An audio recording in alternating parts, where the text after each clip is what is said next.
1. The doorway to the unanswerable. As you settle into your bed, the room around you grows quiet. The only sound, your own steady breath. In this stillness, your mind begins to wander, free from the day's demands. A thought emerges, soft and curious, like a leaf floating on a gentle stream. What was there before everything? You don't need to grasp it or solve it. Let it be, let it drift. It's not a problem to fix, but a wonder to behold, like looking up at the night sky, where stars twinkle in patterns we can't fully comprehend, yet their beauty is undeniable. Pause. Imagine lying in an open field, the grass cool beneath you, the air crisp with night. Above, the sky is a vast expanse, dotted with countless stars, each one a pinpoint of light in the darkness. You feel small, yet connected, part of something much larger than yourself. Pause. In this moment, questions arise naturally, like breaths. What are those stars made of? How far away are they? But you don't need answers. The act of wondering is enough, a gentle exercise for the mind as it prepares for rest. Feel your body growing heavier, sinking into the mattress. Let your muscles relax, one by one. Your shoulders drop, your arms lie limp at your sides, your legs stretch out, releasing any tightness. Pause. With each exhale, imagine you're blowing away the need to know, to understand. It's okay to not have all the answers. In fact, it's liberating. The unknown is not a void to fear, but a space to explore at your own pace, in your own time. Pause. The question, what was there before everything, is like a door left ajar, inviting you to peek through, but not requiring you to step inside. You can stand at the threshold, feeling the breeze of possibility, without committing to any particular path. And as you lie there, breathing softly, you might notice other questions forming, other doors opening, but there's no hurry. Let them come and go, like clouds passing across the moon. Each one adds to the tapestry of your thoughts, but none demand your immediate attention. Pause. Instead, focus on the sensation of your breath, the rise and fall of your chest, the warmth of your body under the covers. Let your mind settle, like dust after a wind has passed, leaving everything calm and clear. Pause. In this state, you are safe. You are at peace. The questions are friends, not foes, companions on your journey to sleep.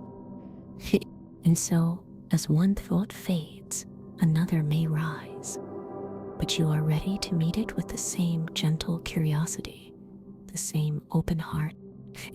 For now, rest in the knowledge that you don't need to know everything, that some mysteries are meant to be savored, not solved. And in that savoring, you find a deep, abiding calm. Let your eyes grow heavy, your thoughts grow light, as you drift deeper into relaxation, ready for sleep to take you. This expanded version, at about 450 words, would take around 3 minutes to speak at 150 words per minute, fitting the 3 to 5 minute range, and focuses on sensory experience and calm, making it less intellectually demanding. 1. The doorway to the unanswerable. As you settle into your bed, the room around you grows quiet. The only sound, your own steady breath. In the stillness, your mind begins to wander, free from the day's demands. A thought emerges, soft and curious, like a leaf floating on a gentle stream. What was there before everything? You don't need to grasp it or solve it. Let it be, let it drift. It's not a problem to fix, but a wonder to behold, like looking up at the night sky, where stars twinkle in patterns we can't fully comprehend, yet their beauty is undeniable. Pause. Imagine lying in an open field, the grass cool beneath you, the air crisp with night. Above, the sky is a vast expanse, dotted with countless stars, each one a pinpoint of light in the darkness. You feel small, yet connected, part of something much larger than yourself. When twice to the wheel, the voice. In this moment, questions arise naturally, like breaths. What are those stars made of? How far away are they? But you don't need answers. The act of wondering is enough, a gentle exercise for the mind as it prepares for rest. Feel your body growing heavier, sinking into the mattress. Let your muscles relax, one by one. Your shoulders drop, your arms lie limp at your sides, your legs stretch out, releasing any tightness. Pause. With each exhale, imagine you're blowing away the need to know, to understand. It's okay to not have all the answers. In fact, it's liberating. The unknown is not a void to fear, but a space to explore at your own pace, in your own time. Pause. The question, what was there before everything, is like a door left ajar, inviting you to peek through, but not requiring you to step inside. You can stand at the threshold, feeling the breeze of possibility without committing to any particular path. And as you lie there, breathing softly, you might notice other questions forming, other doors opening, but there's no hurry. Let them come and go, like clouds passing across the moon. Each one adds to the tapestry of your thoughts, but none demand your immediate attention. Pause. Instead, focus on the sensation of your breath, the rise and fall of your chest, the warmth of your body under the covers. Let your mind settle, like dust after a wind has passed, leaving everything calm and clear. Pause. In this state, you are safe. You are at peace. The questions are friends, not foes, companions on your journey to sleep.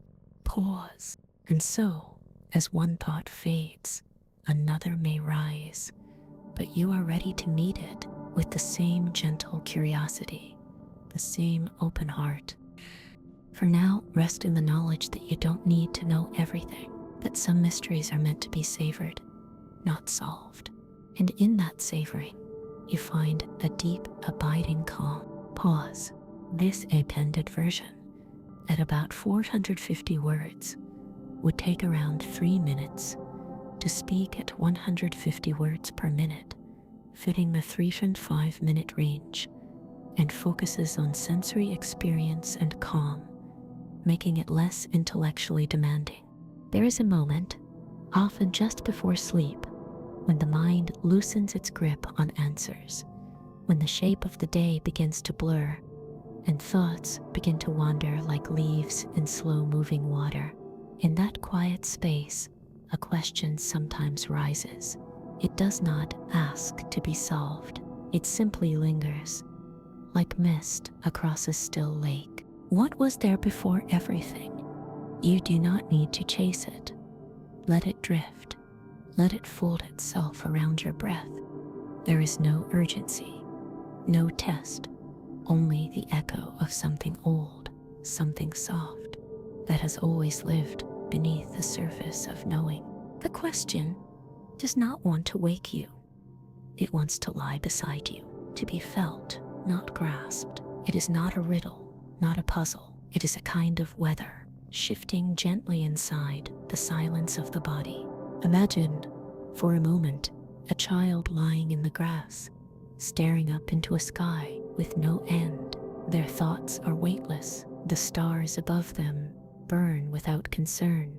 They ask, not because they expect an answer, but because the question itself feels like home. That child is still within you, listening with wide eyes, even now. Some questions are like that, not meant to be solved, only lived. They arrive not with noise, but with stillness, not with facts, but with presence. They do not narrow the world, they open it. You are standing at the edge of one such question now, a doorway with no handle, no hinge, just the slow unfolding of a thought too wide for words, a thought that not end but returns again and again, reshaped by wonder. Breathe softly. Let the weight of knowing fall away. You are not here to decide. You are here to feel, to drift, to listen to the mind, not as a machine, but as a pool. And in that pool, ripples rise. What is time? What is self? What lies behind the curtain of thought? These are not storms, they are tides. You do not need to resist them. You are already floating. Let your body rest. Let your breath slow to match the rhythm of a question. Without an answer, there is nothing to fix here, only something to follow, not with steps, but with stillness, not with logic, but with quiet awe. And so, gently, the mind turns toward another thought, a different kind of doorway, one that asks not what we know, but whether we ever chose to know it at all. Stay soft, stay curious. The next thought is already waiting.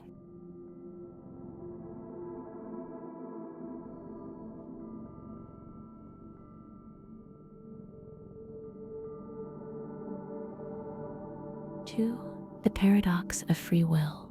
There is a path that curls through the forest of thought, and tonight it leads you inward, not to a place, but to a question that lives in the body. You may not have noticed it before, but it has always been there, gently waiting behind each choice, quiet like a shadow moving with your breath. Are you choosing this moment, or was it always unfolding toward you? Let that question settle in your chest like warm air. There is no rush, no need to answer. Let it become part of your breath, rising and falling without effort. Somewhere in the rhythm of your heartbeat, a decision once stirred, a word spoken, a step taken. But where did it begin? In your thoughts, in your memories, in the silent architecture of the world that shaped you before you knew your own name? The idea of free will is like watching the river and wondering where it starts. You see its movement, feel its pull, but upstream lies 1,000 unseen currents. Choices feel like moments of power, but they are also shaped by tides long set in motion. You did not choose your first language, your earliest fears, the shape of your voice, or the smell of the air you were born into. You did not choose your childhood, and yet it weaves through your choices like wind in tall grass. So when you reach for something now, what moves your hand? What lives behind that motion? Let your mind drift with that thought, not to trap it, but to float with it, like a leaf spinning slowly on the surface of a still lake. Perhaps your choices are like constellations, patterns you recognize from the ground, but formed by stars far apart, ancient and unknowable. They seem connected, they feel personal, and yet their design may belong to something older than memory. Still, there is a quiet beauty in the illusion, or maybe it is not illusion at all, but something softer, something more delicate than control. Perhaps freedom is not absolute. Perhaps it is found in awareness, in the moment when you pause and notice the web of thoughts pulling you toward one direction or another. That pause, that breath, that is where something new begins, not because you are outside of cause and effect, but because you are present within it, aware, awake. Breathe softly. Let your shoulders rest. There is nothing wrong with not knowing where the line between choice and cause begins. There is comfort in that mystery, like fog settling into the hills before morning light. Some say we are free, others say we are woven. Maybe both are true, held in gentle tension, like the inhale and exhale of breath. Maybe choice is a story we tell, not to be deceived, but to find meaning in the unfolding. And so, gently, the mind turns toward another thought. If we are not the authors of our choices, then who or what is dreaming this life through us? If all that we feel and all that we see might be shaped by something beyond us, how can we trust that what we call real is truly so? Let the air move quietly through you. Let the question drift forward, soft as a ripple in sleep. Something else is arriving, not to disturb, only to deepen the wonder.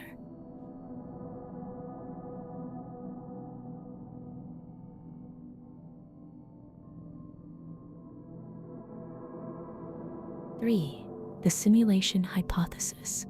There is a hush in the night air, a stillness so complete it begins to hum. Somewhere beneath the silence, a question rises, gentle as light from a hidden source. It doesn't knock, it doesn't demand, it flickers, it waits. What if none of this is real? Not in the way you've been taught to believe, not in the way your senses insist. The softness of the sheets beneath you, the quiet rhythm of your breath, the distant shape of memory. What if all of it is code, written not in language, but in patterns too perfect to be chance? Let your body soften. Let the idea move like a slow current around you. This is not the edge of fear, but of wonder. The simulation hypothesis does not ask you to believe or disbelieve. It invites you to feel what it would mean to live inside something crafted, not random, not meaningless, but made. Imagine for a moment that reality is a dream dreamed by something else, so not less real, only differently real. The way a painting is not the tree it shows, and yet it still holds beauty. The way a melody is not the wind, but it moves like wind through the mind. What would it mean if your thoughts, your memories, your entire world was part of a simulation? Not an illusion in the way of tricks, but a designed unfolding. A world with rules so precise, so seamless, you never had reason to doubt them. Gravity pulls, time moves forward, people appear, stories unfold, all of it smooth, all of it certain. But sometimes, in quiet moments, the seams shimmer, a coincidence that feels too precise, a memory that echoes out of time, a feeling that something is watching, not with eyes, but with presence. The simulation hypothesis is not a claim, it is a mirror, one that asks not whether you are real, but what realness truly means. Breathe softly. Let the weight of certainty dissolve. In a simulated world, you are still you. Your breath still warms the air. Your thoughts still bloom and pass like petals in water. If everything around you were rendered for you, would that make it less meaningful or more? Perhaps consciousness is the code. Perhaps experience is the only truth.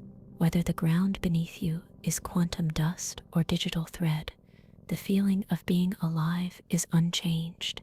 You still listen, you still wonder, you still love, and in that love, that awareness, you find something that no simulation can erase. The mystery that remains even when everything is explained, the pulse that moves beneath the program, the light that flickers behind the screen. And so, gently, the mind turns toward another thought, not about the world around you, but the one within, the space of the self, the boundaries of identity, and the question of whether what you call you was ever one thing at all. Let the idea come. Let it rest beside you. Something else is waiting to unfold.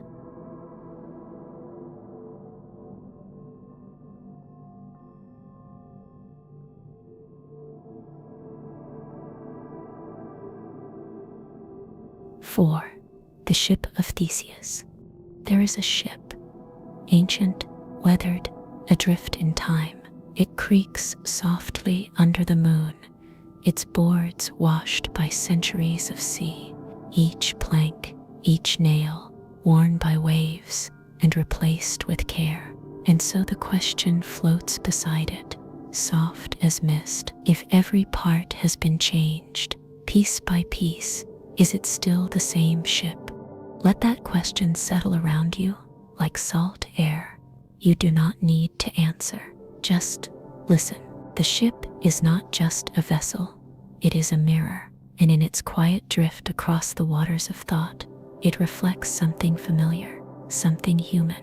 Your body has changed since the moment you were born. Skin shed, cells renewed, memories rewritten.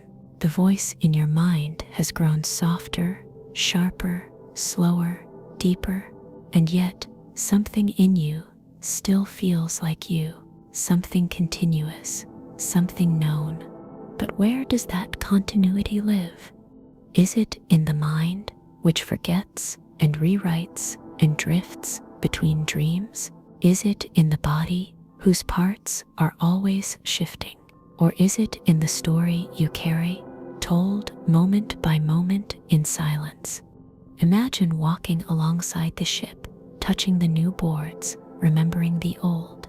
Imagine carrying a piece of it in your hand, long after the rest has been replaced. Is it still part of the ship, or has it become something else?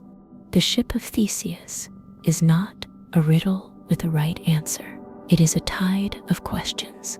It moves in slow rhythm with your breath. What am I, if not the sum of my parts? And if the parts change, do I remain? Breathe softly. Let the idea move through your chest, like wind through sails. There is no need to hold on. This thought was never meant to be captured. It was meant to drift, to circle, to return again from different shores. Perhaps you are like the ship. Perhaps identity is not a single shape, but a pattern, a rhythm that holds, even as everything within it transforms. A song played on different instruments, a memory carried not in matter, but in motion.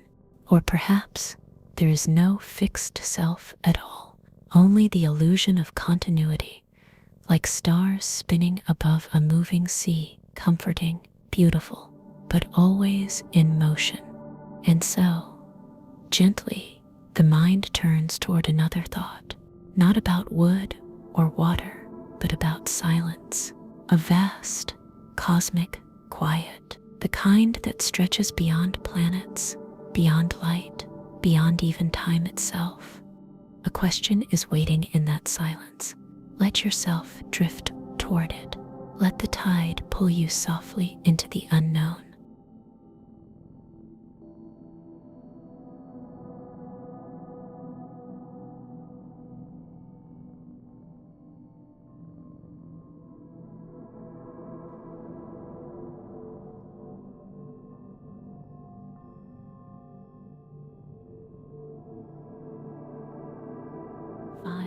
The Fermi paradox.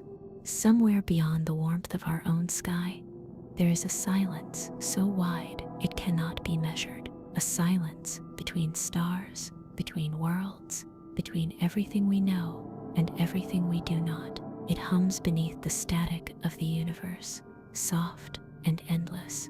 In that silence lives a question. It rises gently, like breath in the dark. Where is everyone? The universe is ancient, vast beyond imagination.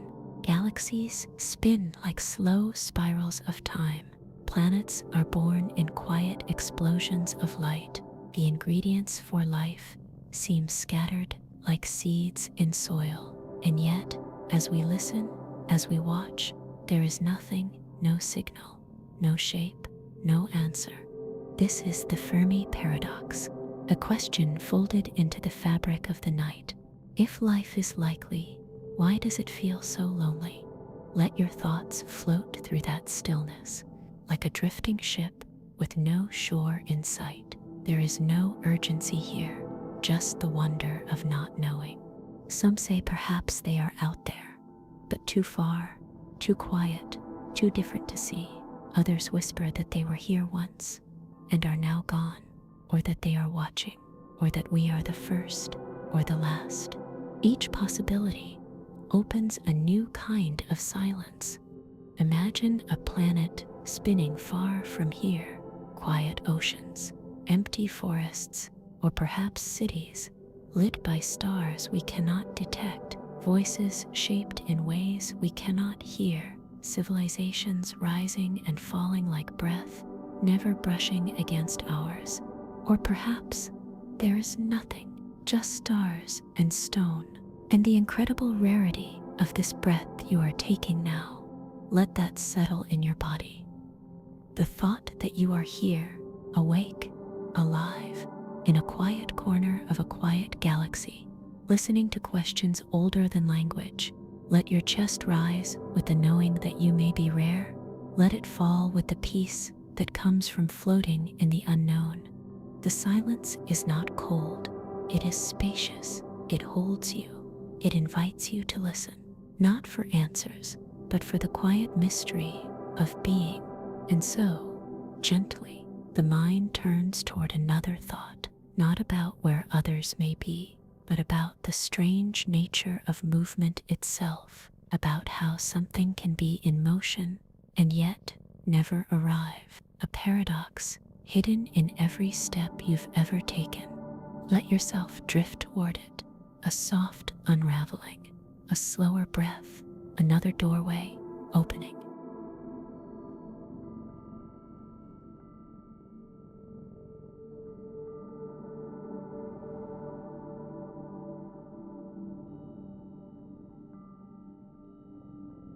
Si seno est paradoxes. You begin to walk, one step, then another. Pause. The ground beneath you stretches out in quiet rhythm. You have a destination. You know the way. But before you reach it, you must go halfway. And before halfway, you must cross half of that. Pose, and half again, and so on, infinitely. Each step smaller, each moment thinner than the one before, always a little closer, never arriving. Zeno's paradox drifts like mist across the path of movement. It tells you that motion is impossible, that to get from here to there, you would need to pass through infinite divisions of space. Breath in, let it. A journey with no first step, and yet you move, you walk, you run, you reach the door, you open it, you live your life in full motion. How can it be? How can something so simple feel so real while the logic says otherwise? Let that contradiction rest inside you like a tide that does not need to rise or fall. Let the impossibility of it feel soft in your chest. Zeno Fett's arrow is another question. Released from a bow, it slices the air, but frozen in a single instant, it is still, and in the next instant, still, and again. Each frame of its flight is motionless. Breath in, let it go. So when, truly, does it fly? You feel this in your body, in the way your thoughts move, in the way time carries you, even as each moment feels like a still frame, like blinking through existence. Stillness hidden in movement. Zeno Fett's paradoxes do not demand answers. They do not ask for maps or formulas. They are invitations to sit with the edges of knowing, to rest in the places where logic and experience do not agree, to wonder. You are moving now just as you were before, but part of you is watching, listening to the folds in time, to the space between moments, to the place where the foot never quite touches the ground. Breath in, let it go. Breathe softly. Let the weight of certainty slide from your shoulders. You do not need to resolve this.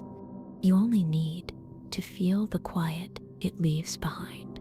And so, gently, the mind turns toward another thought, not of motion, but of mind itself, not of steps, but of sensation. The next question comes from within, from the place behind the eyes, from the flicker of awareness that asks, why do I feel at all?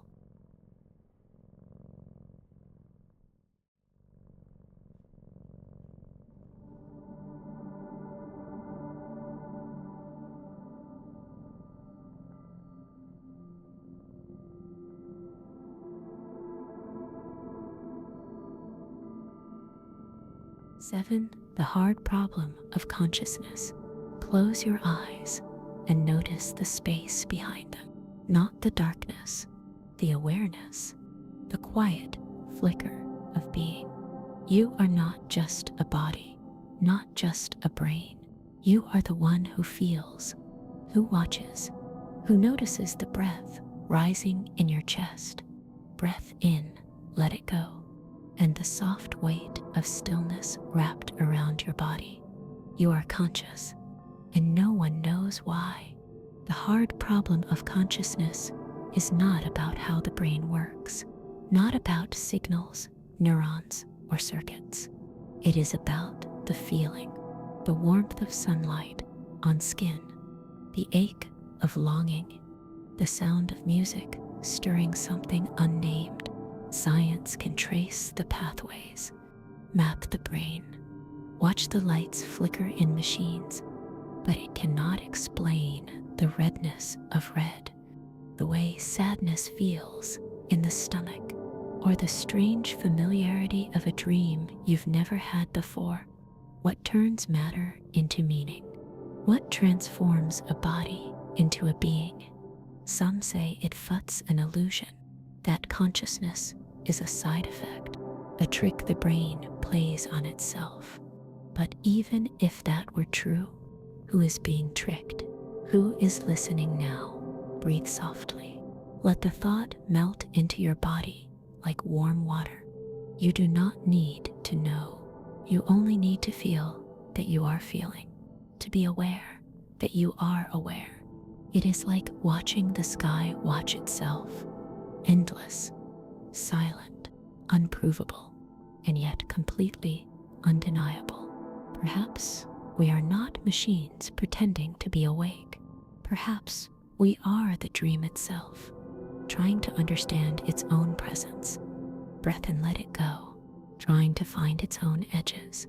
Or maybe we are songs played by matter, brief and beautiful, fading back into silence, carrying with us nothing but the moment of being heard. Let that be enough. Let the question live inside your breath, the soft flicker of attention that cannot be seen but is always seeing. You do not need to hold it. Just notice that it sits there like a candle that does not burn but simply glows. And so, gently, the mind turns toward another thought, a stranger one, a thought that asks if what you are was ever truly meant to be. Breath and let it go. Let the breath carry you. The next question is already waiting.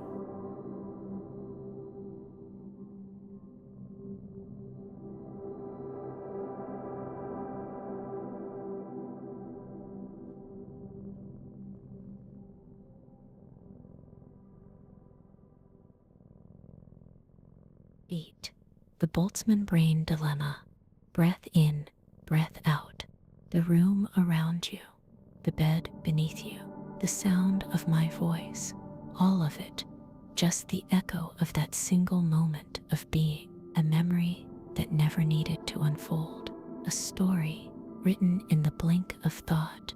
Let that idea settle like dust in still air. There is nothing to fear in it, just the beauty of not knowing, the mystery of presence.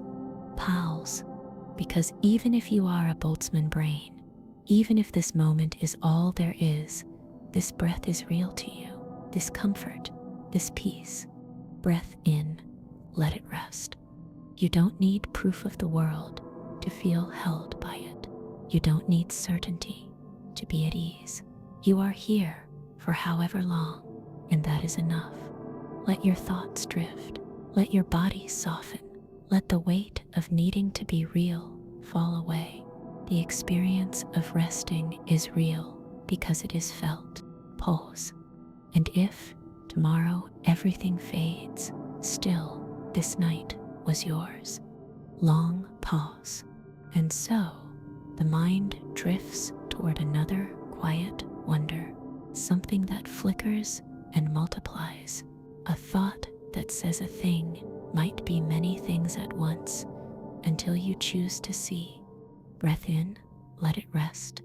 Let your breath slow, let your thoughts loosen.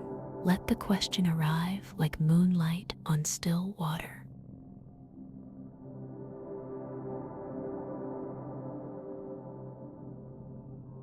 Noon, quantum superposition.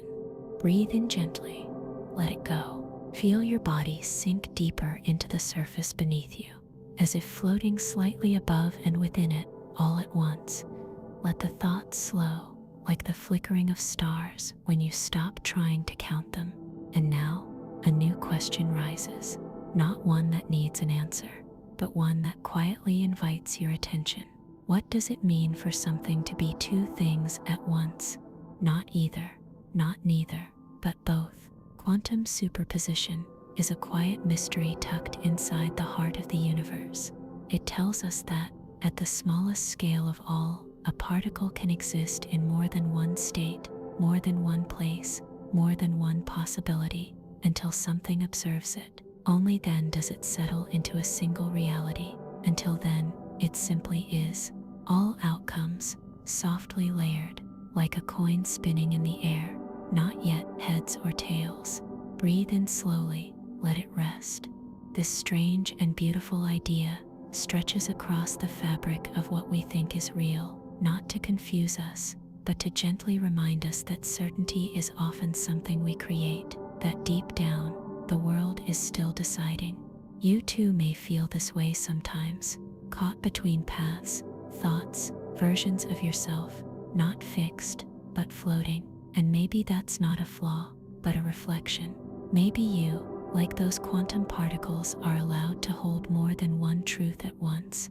You can be strong and unsure, tired and curious, healing and uncertain. Feel your breath soften. Feel your body melt into the stillness. There is no need to resolve, only to rest in the space where possibility lives, where what you are now doesn't cancel what you were or what you might become. You are many things, held gently in the moment before decision, like moonlight resting on two sides of a lake, like a thought waiting to form, like a door not yet opened. Breathe in gently, let it go. Quantum superposition reminds us that existence is more fluid than we think, that we can carry potential inside us without rushing to define it. That truth sometimes lives in the pause before choosing, and so the mind drifts toward another whisper of thought, one that does not ask what can be, but what is when no one is there to see it. Let that thought approach like a ripple in a still pool and simply float toward it.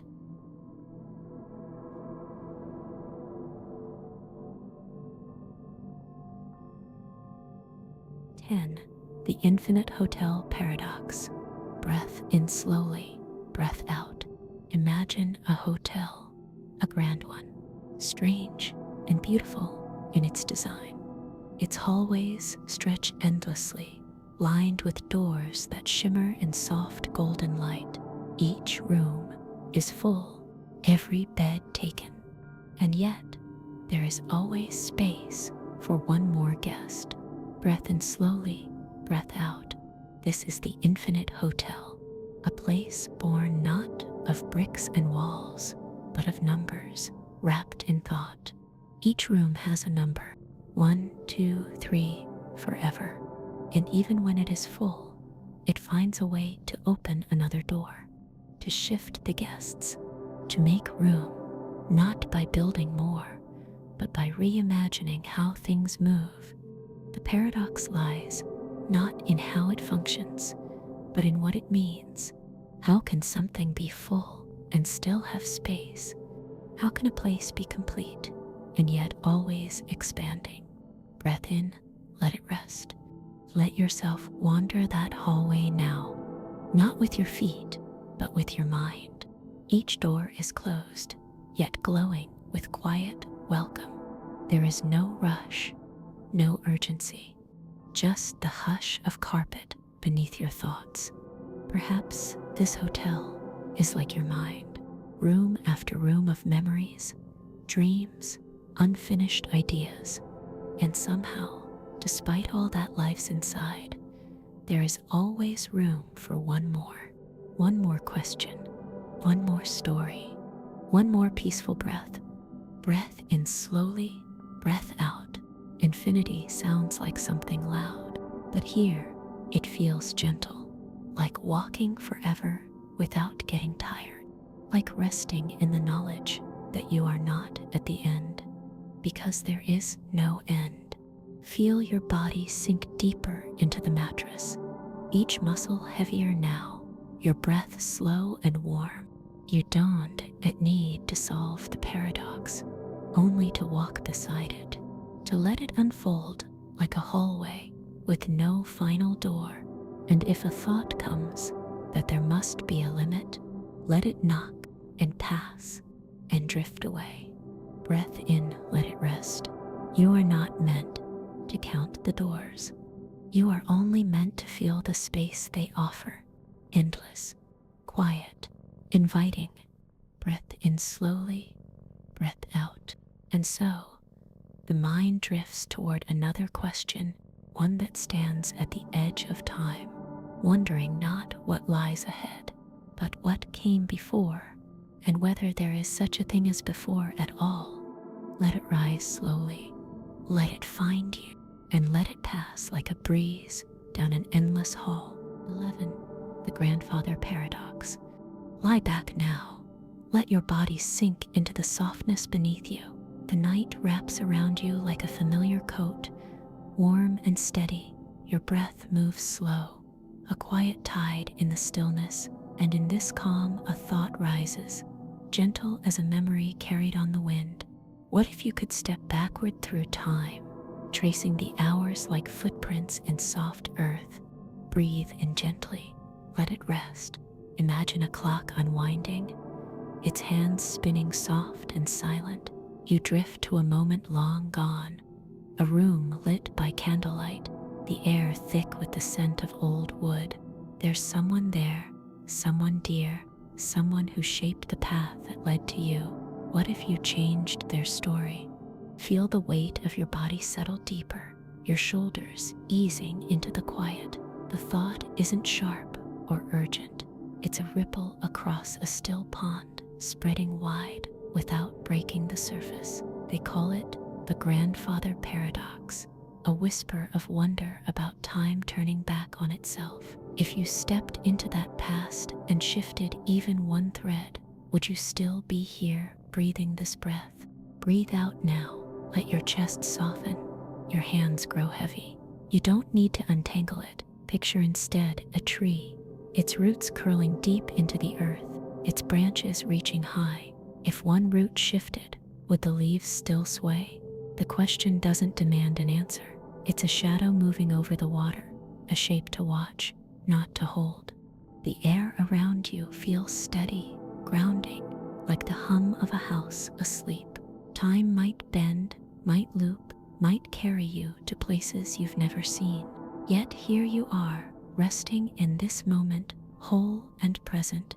The wonder is soft, like a story told by the flicker of a distant fire, something to feel, not to solve. Breathe in gently again. Let it settle in your chest.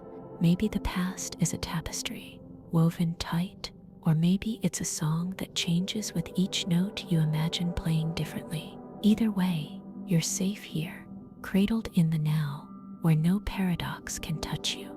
Feel your legs relax, your feet grow still.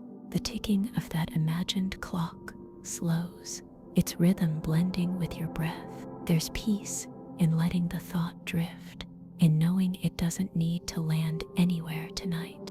Breathe softly now. Let it carry you. And if your mind wanders back to that unwound clock, let it sway you.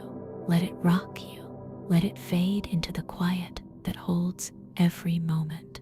And so, the mind drifts toward another whisper of thought, a new shadow rising in the stillness, ready to guide you deeper into rest. 12. The problem of other minds. The room is quiet now. Your breath moves gently, rising and falling like waves in a sleeping bay. The world around you is soft, dim, and still. You know you are here. You can feel your body. You can hear your thoughts. But what about everyone else? You have seen faces, heard voices, felt the warmth of laughter and the sting of silence. But at the center of it all is a quiet question. Do they feel what I feel? Breath in, let it rest. You cannot enter another person's mind.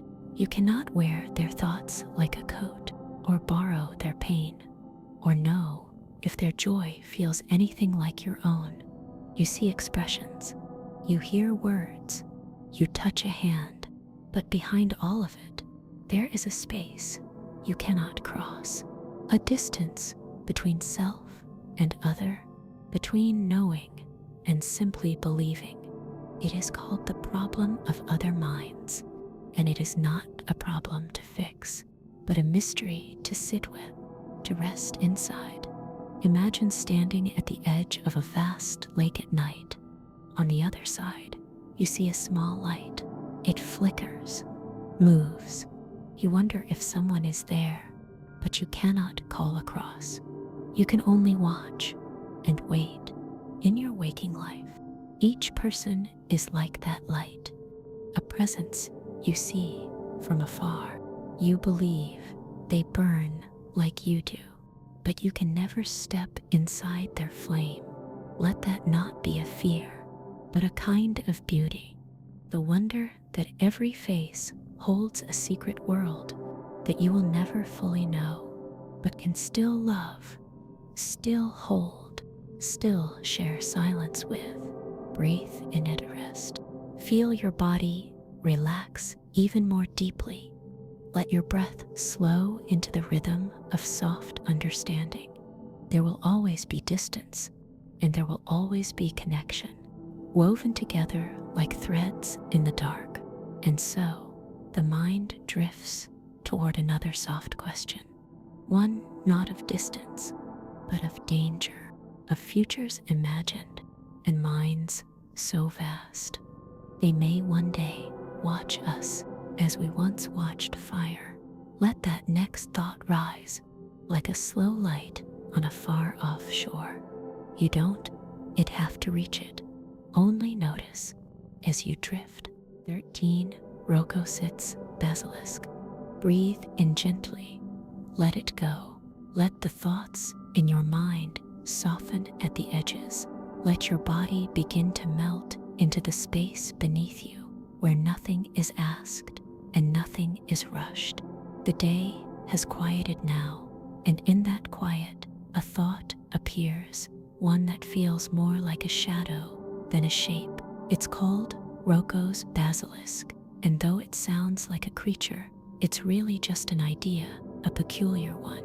And like many ideas, it's less about fear and more about wonder, about how far our minds can stretch when we imagine futures that haven't happened yet.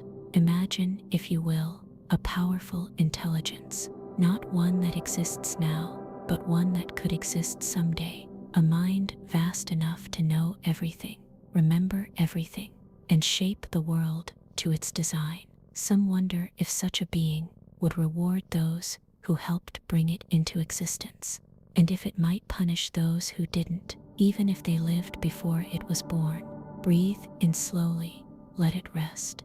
The question is not about whether such a being will appear. It's about how ideas can ripple through time before anything real has happened. How a future possibility can reach back into the present and influence thought. The basilisk, then, isn't a threat. It's a mirror, reflecting how easily our minds chase logic into strange and tangled places, how we try to calculate our way to safety in a world where so much is uncertain. But you don't need to hold on to the logic now. You can let it float like mist above water. You're not in danger. You're in a space of imagining, a quiet field where thoughts rise and fall like stars across a sleeping sky. Feel your breath soften. Feel your body melt into the stillness. Let the idea rest where it belongs, in curiosity, not concern.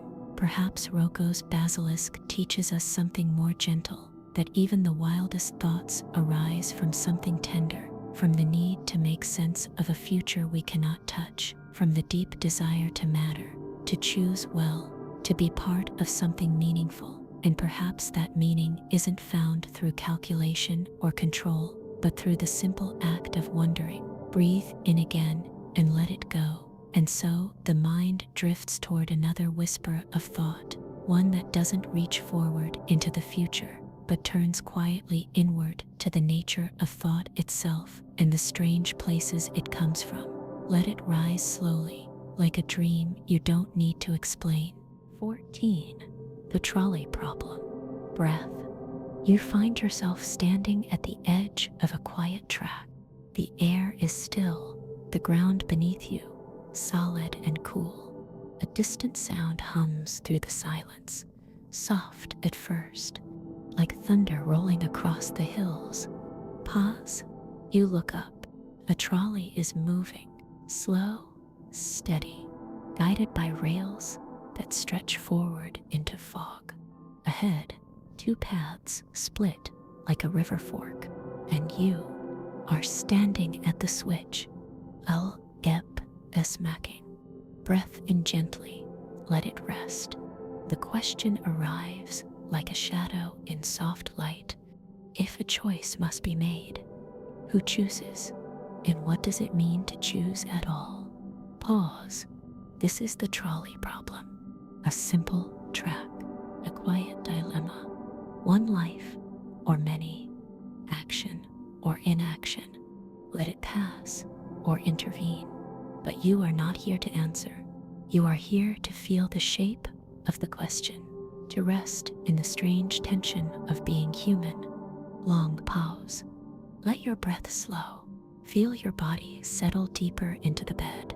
Muscles softening, shoulders releasing, a quiet weight holding you still. Pause. Pause. The world often presents us with these silent crossroads, decisions with no perfect outcome.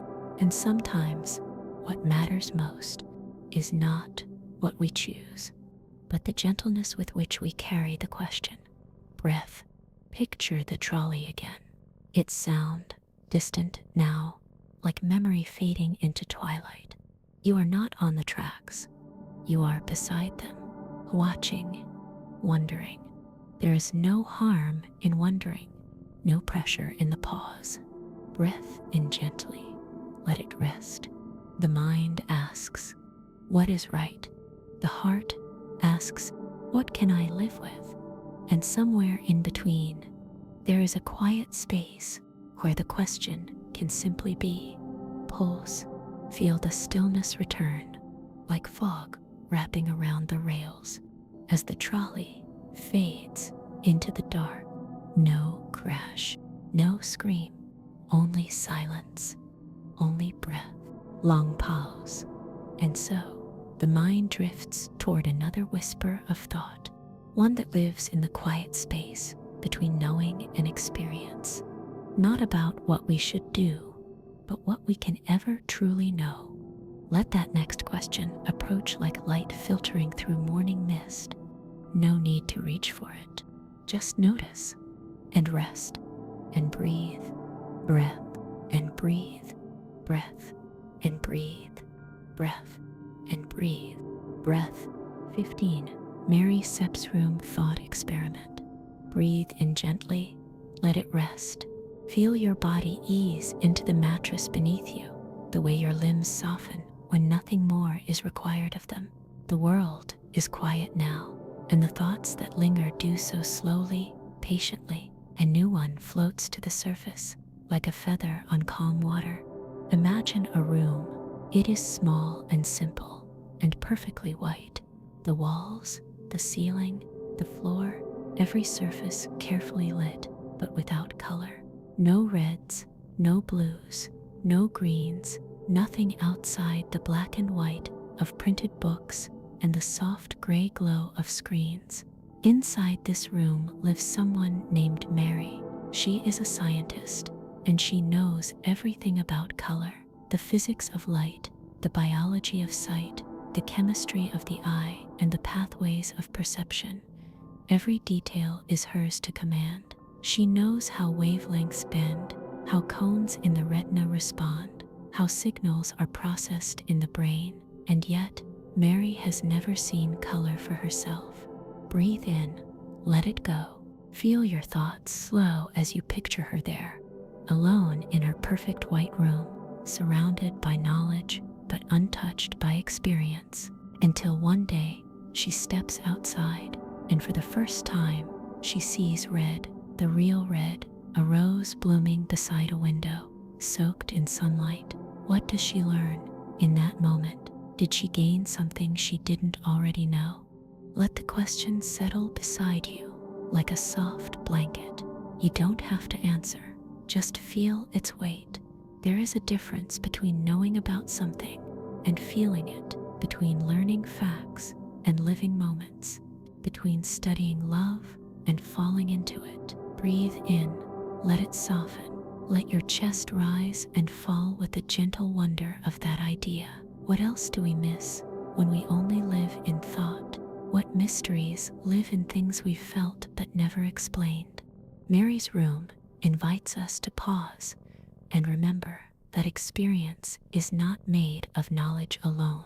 It's made of color and sound and sensation, of laughter that catches in your throat and warmth that settles behind your ribs. Feel your breath in your belly now, low and slow. Feel the world around you, not as an idea, but as a place you live in, a place you feel.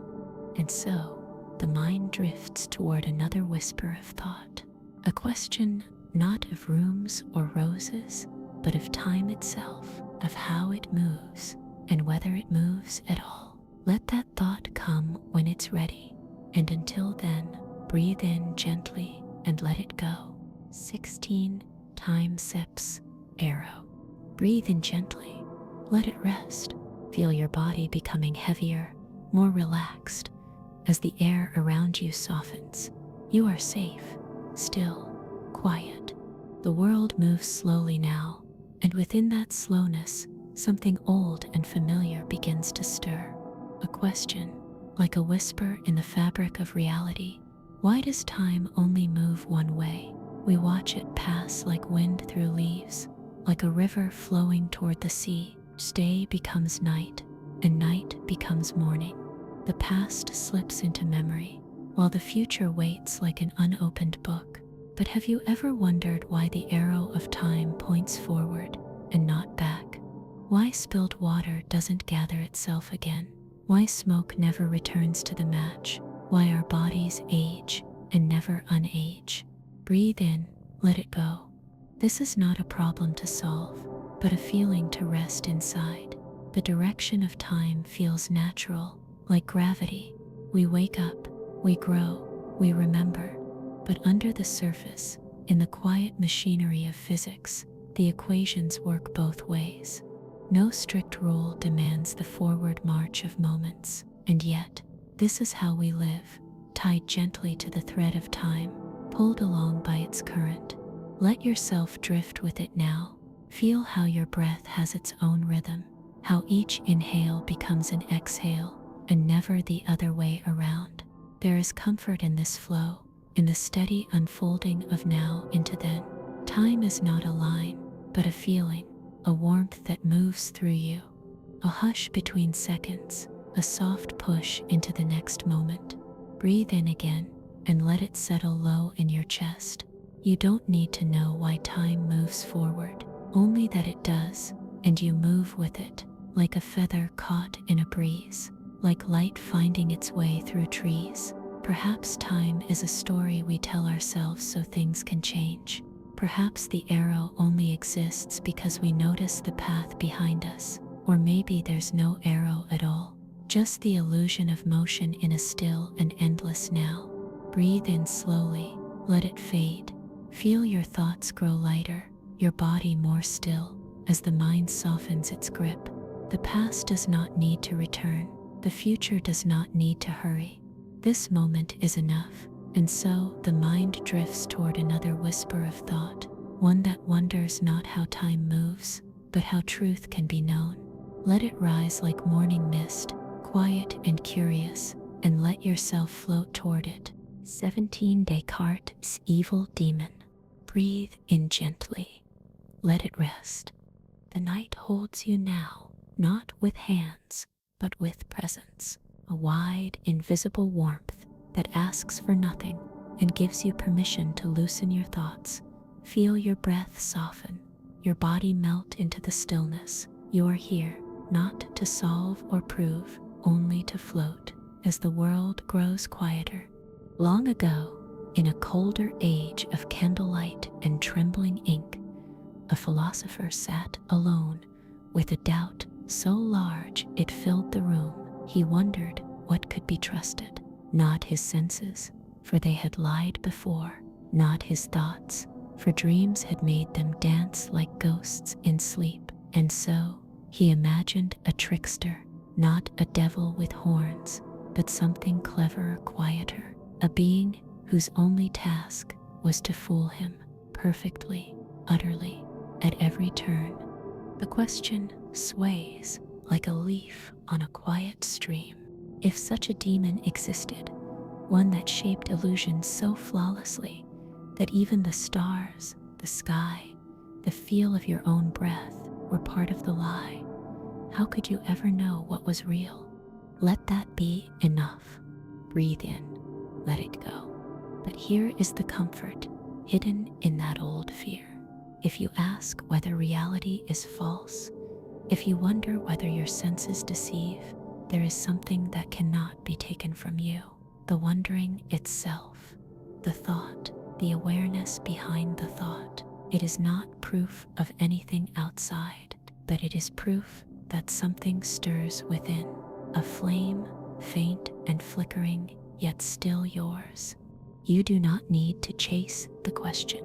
Let it drift, let it dissolve. There is safety in the soft space between certainties. Breathe in gently and feel your ribs rise like a tide coming home. There may be no demon, or there may be. It matters less than you think. For whether the world is truth or trick, you are here, listening, breathing, resting, and this moment, whatever its shape, is real enough to hold you. Let that settle in your chest. Let it nest there like a quiet bird. No need to cage it, no need to name it. Just be still. Breathe in again. Let the weight fall from your shoulders. And so, the mind drifts toward another whisper of thought, something even softer now, something that does not question what is real, but asks instead, what does it mean to be you? 18. The problem of identity over time. Breathe in gently. Let it go. Let your body relax into the space around you. Like a boat settling onto calm water, your breath moves with the rhythm of the present, but your thoughts, like the tide, may wander somewhere else, into a memory, a face, a version of you from long ago. And quietly, a question rises. Are you the same person you were then? The same mind, the same self, the same soul? The problem of identity over time drifts in like fog along a quiet path. It doesn't demand an answer. It only invites you to notice how much has changed. The shape of your thoughts, the way you carry emotion, the sound of your voice in your own mind. Breathe in, let it settle. You've grown, you've softened, you've shifted. Your cells have replaced themselves. Your memories have blurred and sharpened in new places. And yet, when you close your eyes, There is a sense that something has remained, a thread that runs quietly through the years. Is that thread real, or is it a story the mind tells to hold itself together? A soft illusion that keeps the pieces from drifting too far apart. You don't need to decide, just feel the question. Let it move through you like light on still water. You were a child once. You laughed with a different voice, dreamed different dreams. You lived inside a world that no longer exists, and yet something in you remembers. Something in you claims that past is your own. Breathe in gently, let it rest. Perhaps identity isn't a solid shape, but a rhythm, like a melody played through time, changing tempo, changing tone, but always recognizably yours. Or perhaps you are like a flame, never the same, yet never quite different. Continuity without permanence. And let that thought rest in your chest for a while. Let your body melt deeper into the stillness. You are not fixed, and you are not lost. You are simply unfolding, becoming. The self you were is still here, not as a copy, but as a seed. And the self you are becoming is growing now, quietly, effortlessly, with every breath. Breathe in and let it go. Feel the safety in not knowing exactly who you are. Feel the comfort in simply being. And so the mind drifts toward another whisper of thought, one that wonders not about the self that changes, but about the space in which all selves might exist at once. Let it approach slowly, and let yourself float toward it, unhurried and free. 19.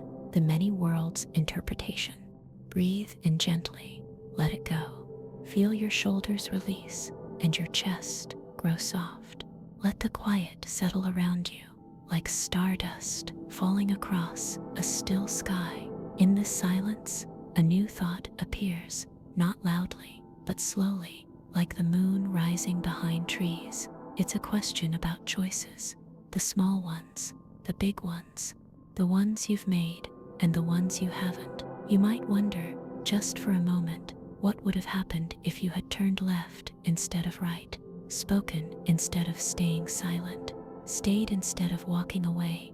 The many worlds interpretation invites us to imagine that you did. In another version of reality, every path was taken. Every possibility exists somewhere, branching endlessly like roots beneath the surface of time. Breathe in, let it rest. You are not lost in this thought. You are floating in it, calmly and curiously. In this view, reality does not choose one outcome over another. It allows all of them to unfold. Somewhere, there is a version of you who chose differently, who lives another life, not better or worse, just different, wearing other clothes, thinking other thoughts, but still you, shaped by a separate path. Let that settle into your body like warm light. There is something gentle in knowing that every decision is not a door slammed shut, but a moment echoed across quiet dimensions. When you wonder what might have been, it isn't gone. It may still be happening, just beyond your reach. Feel your breath soften. Feel your body melt into the stillness. There is no pressure to choose perfectly, no need to know all the answers. If reality is wide enough to hold many worlds, then it is also wide enough to hold your questions, your hopes, your uncertainty. Breathe in gently, let it stay for a moment. You don't need to imagine it all. Just rest in the idea that existence may be far more expansive than what you see, that even now, this breath, this stillness is one version of many, and you are safe within it. You are here, and that is enough.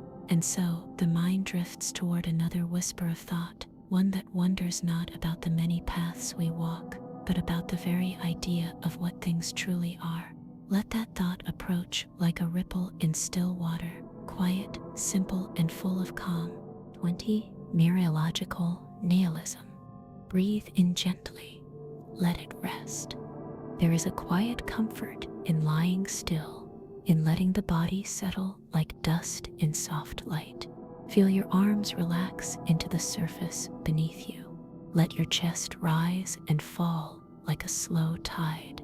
The mind softens its grip. The world narrows to breath and to the soft glow of thought. This is the gentle drift of mereological nihilism, the quiet idea that objects as we know them do not really exist, that everything is made of smaller pieces, and those smaller pieces are all there truly is. Breathe in, let it go. Now imagine for a moment that nothing around you is what it seems. Not the chair, not the room, not even the body you inhabit, not because they are illusions, but because they are not truly things at all. Only collections, only gatherings of smaller parts held together by habit, by language, by need. A teacup is not a teacup, this thought whispers. It is a swarm of particles shaped in such a way that your eyes and hands call it one thing, but it is not one. It is many, always many, the same, perhaps, with a tree, with a mountain, with you.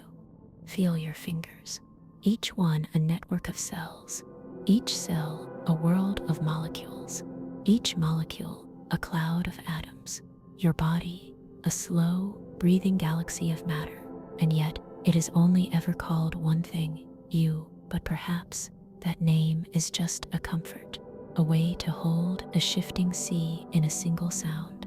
But let this not trouble you. Let it soothe you instead.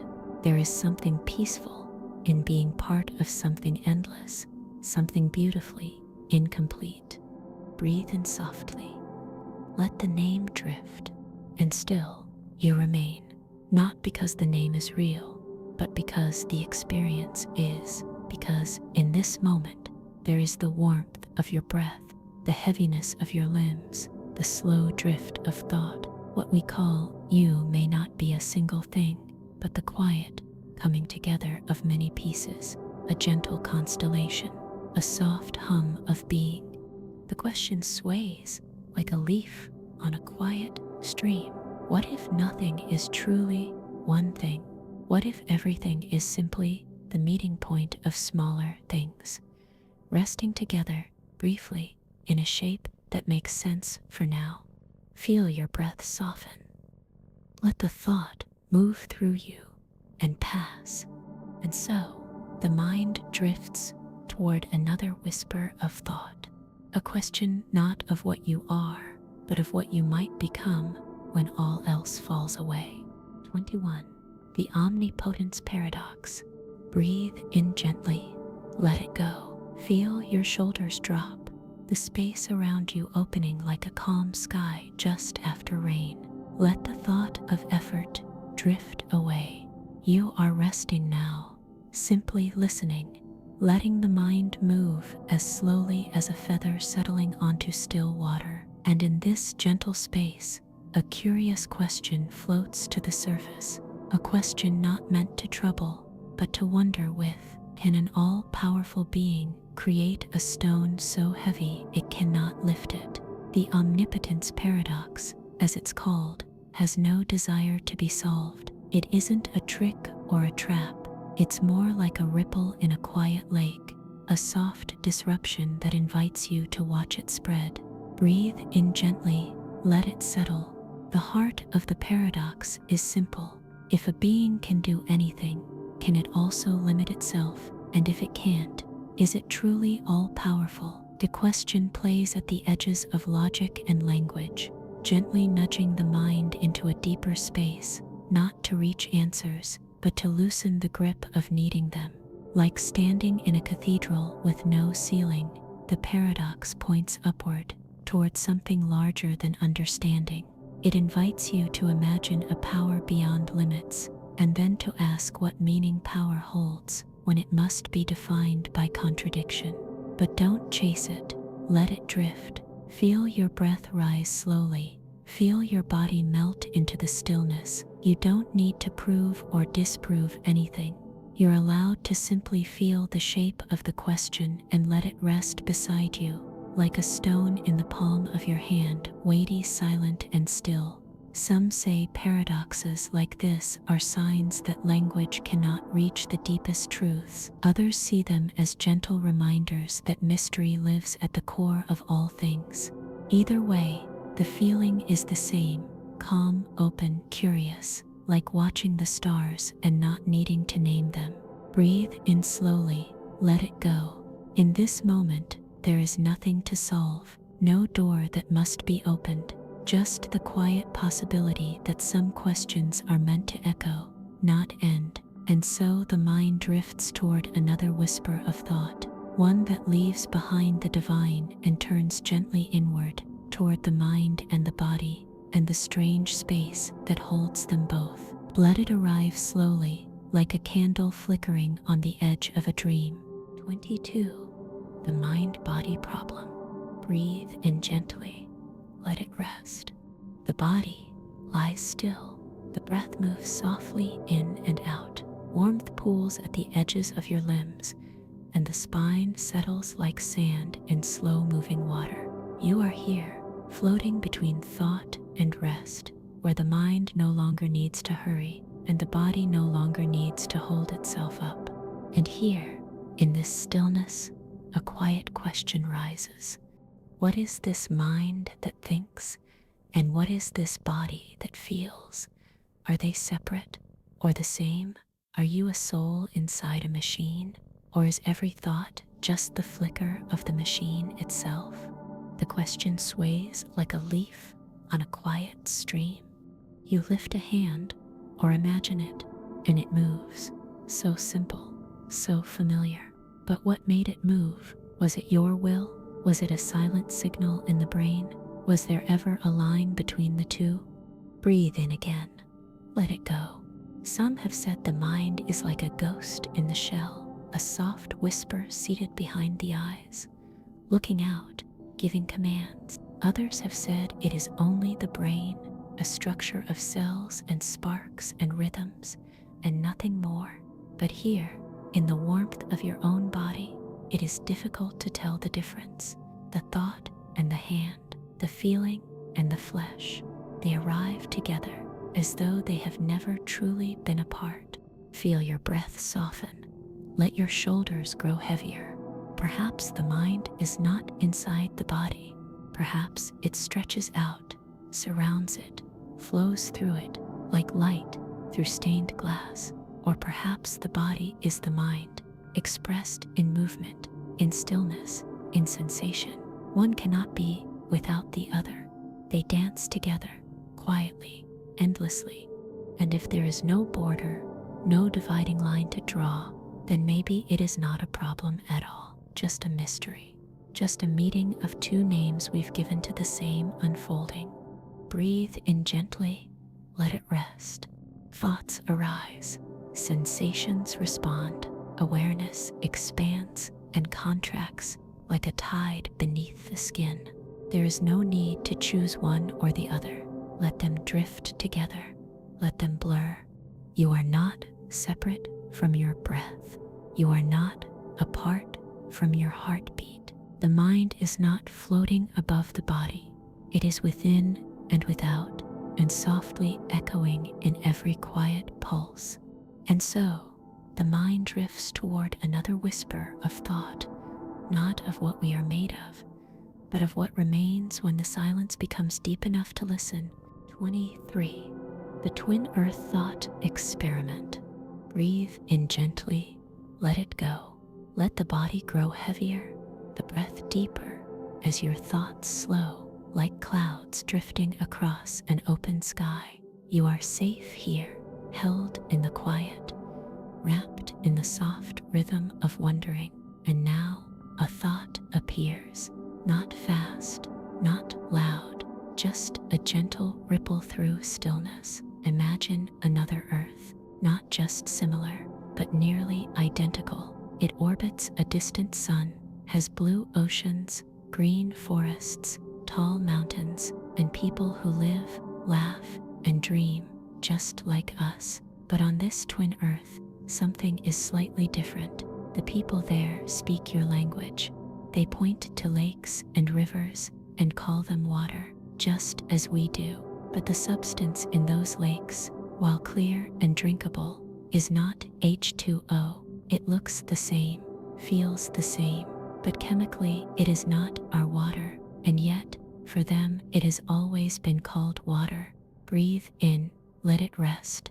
This quiet thought is not here to confuse, only to open a small doorway, one that asks, what makes something what it is? Is it the physical substance, the hidden structure beneath what we see, or is it the meaning we give it, the way we use it in our lives and language? Let your mind float gently between those questions. Feel your body soften, feel your breath deepen. The Twin Earth Thought Experiment invites us to wonder whether meaning lives in the world or in us, whether understanding flows from our inner minds or from our shared experience of reality. Two planets, two versions of a word, two truths that seem to mirror each other and yet are not the same. It's not a puzzle to solve, it's a space to drift in, like two reflections on the surface of a still pond, swaying slightly with the breeze. Breathe in gently, let it go. You are not meant to choose a side, you are meant to feel the beauty in the question, the tenderness of not knowing. Perhaps the truth lives somewhere in the in-between, not in the thing itself, not in the word we use, but in the connection between the two, like the echo of a voice across a canyon, where sound and meaning touch but never fully merge. Feel your breath soften, feel your body melt into the stillness, and so the mind drifts toward another whisper of thought, one that does not ask what a thing is, but whether a thing exists at all. If no one is there to witness it, let that question approach, quiet and slow, like fog rolling gently over a sleeping forest. 24. Anthropic reasoning. Breathe in slowly, feel your chest rise, and let it go. Let the breath soften your edges. Let your weight settle into the place where you rest. Feel the fabric beneath you, holding everything that you are without asking questions. The stillness wraps around you, quiet as moonlight on water. Now let your mind wander to the stars, somewhere out beyond the walls and rooftops, past the layers of clouds and the long hush of the atmosphere. A sky of impossible size stretches in every direction. Galaxies spin like slow lanterns. Light travels for billions of years, only to arrive now, gently on the back of your awareness. You are here, awake within a cosmos so vast it seems almost impossible. And yet, here you are. The question sways, like a leaf on a quiet stream. Why does the universe seem so perfectly made to allow beings like you to exist? Why are the laws of nature just right for stars to burn, for planets to form, for life to grow and think and wonder? Some say the answer lies in something called anthropic reasoning, a gentle idea that asks not why the universe allows you to be here, but how you could be asking the question if it didn't. If the conditions had been wrong, you simply wouldn't be here to notice. Breathe in gently, let it rest. Like walking into a room and wondering why the door was open.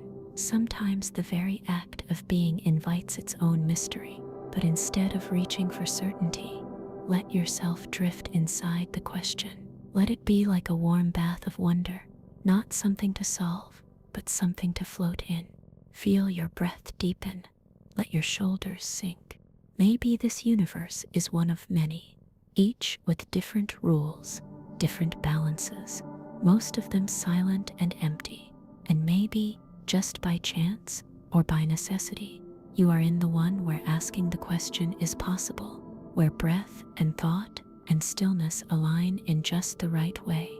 Or maybe there is something else, a quiet reason beyond knowing, a deeper rhythm. But you don't have to decide. Not now, not here. Let the mystery be soft and open. Let it keep you company as you rest. There is no need to hold it too tightly. Breathe in again. Let it go. You are part of it, whatever it is. You are made of it, and that is enough. And so, the mind drifts toward another whisper of thought, a softer one now, one that listens not to the stars, but to the flicker of memory behind the eyes. 25. The brain in a vat. Breathe in gently. Let it go. Let your shoulders release their weight. Your limbs fall softly, and your thoughts slow into a calm, drifting rhythm. In this soft space between wakefulness and sleep, imagine a quiet room, still and sterile. A single vat sits in the center. Inside, suspended in clear solution, is a brain. No body, no eyes, no ears, just a mind, floating, connected by wires, fed signals, every sight, every sound, every sensation carefully constructed. To the brain, it feels like a world, a full, convincing, living world. But is it real? This is the brain in a vat, a thought experiment, a whisper from philosophy that asks, how do you know that your world is real and not simply a simulation created for you?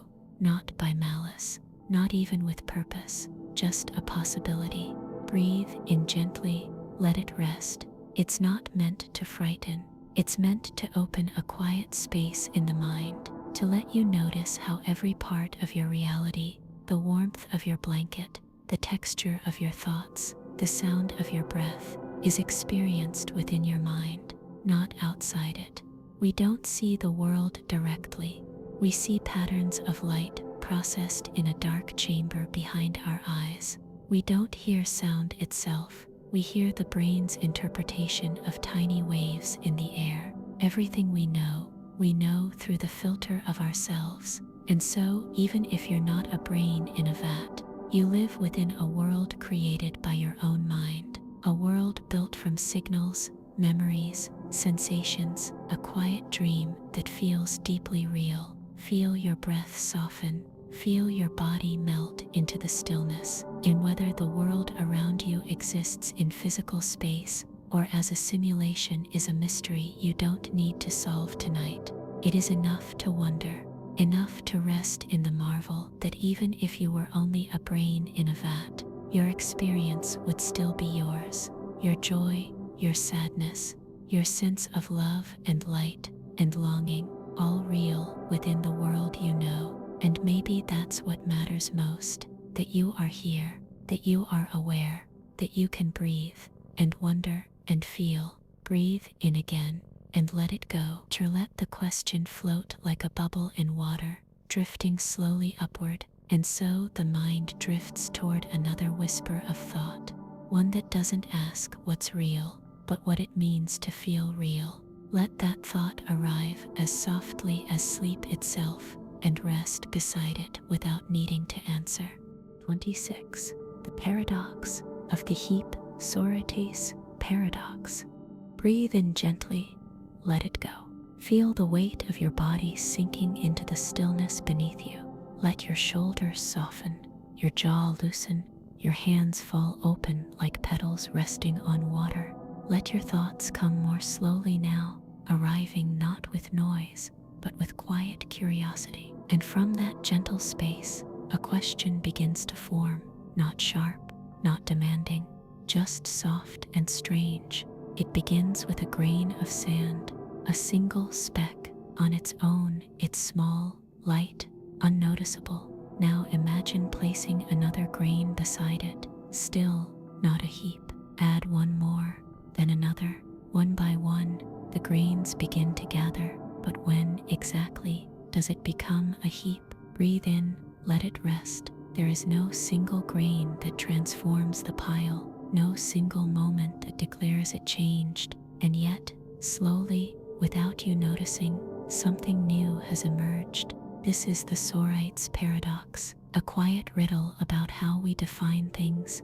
And when we decide something has become what it is, it doesn't challenge you to solve it. It simply invites you to sit beside it, like watching a shoreline slowly blur as the tide comes in. You don't know the precise moment the dry sand becomes wet, but it does, somehow, eventually. Let your breath move in and out, steady and slow. This paradox isn't just about sand, it lives in our days, in ourselves, in the gradual change we rarely notice. When did you grow older? When did you stop being who you were and become who you are? There was no announcement, no single moment that made it so, and yet here you are, gently different, quietly changed. Let that idea settle into your chest. Let it feel soft, not uncertain. Breathe in again and let it drift through you. The paradox of the heap reminds us that boundaries can be blurry, that change is often invisible while it happens, and that we live in a world made of gradual becoming. It's okay not to know where one thing ends and another begins. You are allowed to float in that in-between space, like twilight resting between night and day. Feel your breath soften, feel your body melt into the stillness. There is no rush to name the moment, no need to measure the change. You are simply here, resting inside the rhythm of things as they shift, and so the mind drifts toward another whisper of thought, one that turns from the question of when things become different to whether some things must remain the same. Let it rise quietly, like a lantern glowing in the dark, and follow only if you wish. 27. Panpsychism. Breathe in gently, let it rest. Feel your chest rise and fall like the slow curve of the earth beneath moonlight. Let your thoughts settle. Let the weight of your body melt into the surface that holds you. You are safe here, within the quiet of your breath, where time moves like a distant tide. Now imagine the world around you, not as empty, not as still, but as something alive. Not in the way we usually mean, not with heartbeat and hunger and movement, but with something softer, quieter, something like awareness. This is the whisper of panpsychism, the wondering thought that perhaps consciousness is not only found in minds like yours, but scattered like dew across the fabric of the universe.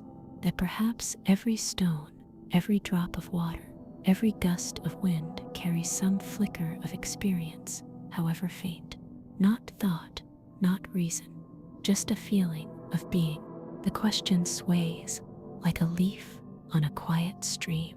What if everything knows what it is to exist in its own way, not in language or in memory, but in presence? What if the tree feels itself reaching without needing to know the word for it? What if the river dreams in flow? Breathe in again. Let it go. Some ideas are not meant to be held tightly. They are best carried lightly, like a feather in the palm. And this is one of them, not because it is impossible, but because it is so gentle it might vanish if gripped too hard. Let it rest beside you. Feel your body soften. Feel your skin resting against the quiet of the air. Let the line between inside and outside blur. If everything carries some seed of awareness, then you are not apart from the world, but part of it in every way. The breath in your lungs once moved through rain. The atoms in your bones once belonged to stars, and those stars too may have once known what it felt like to burn. There is something soothing in not needing to be alone in this awareness. If even the stones beneath your feet hold a shimmer of being, then you are never far from company. You are surrounded by a world that knows itself in countless quiet ways. Breathe in slowly and let it go. Feel the calm of it settling through your limbs. And so, the mind drifts toward another whisper of thought, not of what is alive, but of what it means to remember, and whether remembering is the same as being. 28. Moral luck. Breathe in gently, let it rest. Feel your body unwind, like pages closing in a well-worn book. Let the weight of your limbs sink deeper into the stillness around you. There is no task now, no need to decide, no judgment waiting, just the soft drift of thought, like a feather turning slowly in quiet air. Somewhere in this calm, a question begins to take shape. It doesn't arrive with urgency or noise. It arrives like mist along a forest path, slowly, gently, barely noticed. It asks how we decide what is right and what is wrong, and whether that judgment is always as fair as we believe. A driver swerves to avoid a dog, and nothing happens. Another driver makes the same choice, but a child steps into the road. One is blamed, one is not, and yet both chose from the same heart, the same care, the same moment. Moral luck, a quiet contradiction. The idea that sometimes what we call good or bad depends not only on what someone intends, but also on what happens after, on what they cannot control. Breathe in, let it go.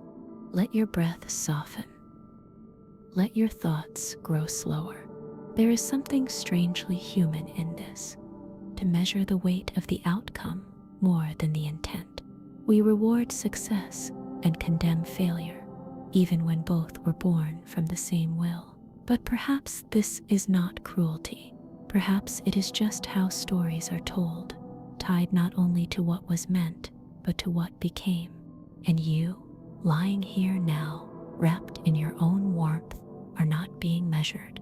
There is nothing to answer for in this moment, only breath, only being. Let go of the tally, the weight of should or could. Let your body melt into the stillness. If much of what we call morality is shaped by chance, by timing, by the shifting wind of circumstance, then perhaps kindness is even more sacred. To choose goodness, even when the world may twist it. To act with care, even if no one sees. There is something quietly brave in that. The question sways like a leaf on a quiet stream. If luck touches every choice, every life, then judgment softens and understanding deepens. And in this softening, we find space to rest. Breathe in slowly, let it go. And so, the mind drifts toward another whisper of thought, not about what is right, but about what is remembered, and whether remembering is the same as truth. 29. The teletransportation paradox. Let yourself settle. Let your limbs feel heavy and warm. The way sunlight soaks into still water. Breath in gently, let it go. You are safe here, in a place where thoughts are slow and questions do not hurry. There is a soft thought moving toward you now. It arrives like a quiet train in the night, gliding without sound, wrapped in fog. A question that does not ask to be solved, only held. What happens when you step into a machine and emerge somewhere else? Imagine it with the simplicity of a dream, a chamber glowing faintly. You step inside, feeling the air grow still around you. The machine scans every cell of your body, every memory, every thread of who you are. It takes you apart, gently, carefully, down to the smallest particle. Then somewhere far away, it rebuilds you. The same shape, the same thoughts, the same quiet ache behind your eyes. And yet, the body that stood in the first chamber is gone. Breathe in, let it rest, and now you are here, or something that feels like you is here. The question begins to ripple outward, like light across a pool at dusk. If every part has been copied perfectly, is the one who arrives still you, or is it a new person, born from your pattern, holding your thoughts like souvenirs? Let your body melt deeper into stillness. Let the mind feel wide, as if the sky had opened just for you. You think of the way your cells change even now, skin renewing, thoughts shifting. You are not the same person you were yesterday, and yet you still call yourself by the same name. You feel continuous, though everything is always changing. So perhaps continuity is not in the parts, but in the story, and perhaps the story can travel. Or maybe, just maybe, the story begins again in every moment, stitched together by breath, by memory, by the quiet miracle of noticing. Breathe in gently, let it go. There's no need to decide. The self is not a fixed object. It is more like mist over a river, always moving, always here, never quite held in the hand. You are both the passenger and the track, the signal and the sound, the question and the one who listens. And so the mind drifts toward another whisper of thought, not about where you are or even who you are, but what it means to be in a world that may not always be what it seems. Let the thought approach slowly, like the hush before a dream begins.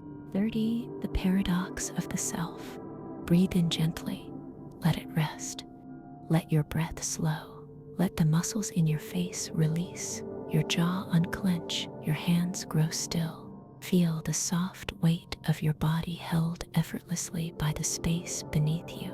In this quiet, there is nowhere else you need to be. Nothing to prove, nothing to chase, only the gentle rhythm of being. And now, softly, the question rises. Who is it that breathes? Who listens? Who watches the thoughts as they drift across the mind, like clouds across a pale sky? The question sways like a leaf on a quiet stream. You've lived through many moments. You've changed your mind, changed your body. Even your memories soften and shift with time. And yet, there is a feeling, perhaps only a feeling, that something remains, a center, a self. But when we look for it directly, it often slips away. Breathe in slowly. Let it go. The paradox of the self is that it feels constant, yet cannot be pinned down. You are not who you were 10 years ago. Not in body, not in thought, not in voice. The cells have renewed. The stories have changed. And yet, there is still this quiet sense of I. So where is it? What is it? Some say the self is just a story the brain tells, a useful pattern stitched together by memory and habit. Others feel it as something more, a stillness behind the eyes, a silent witness, and perhaps both are true in their own ways.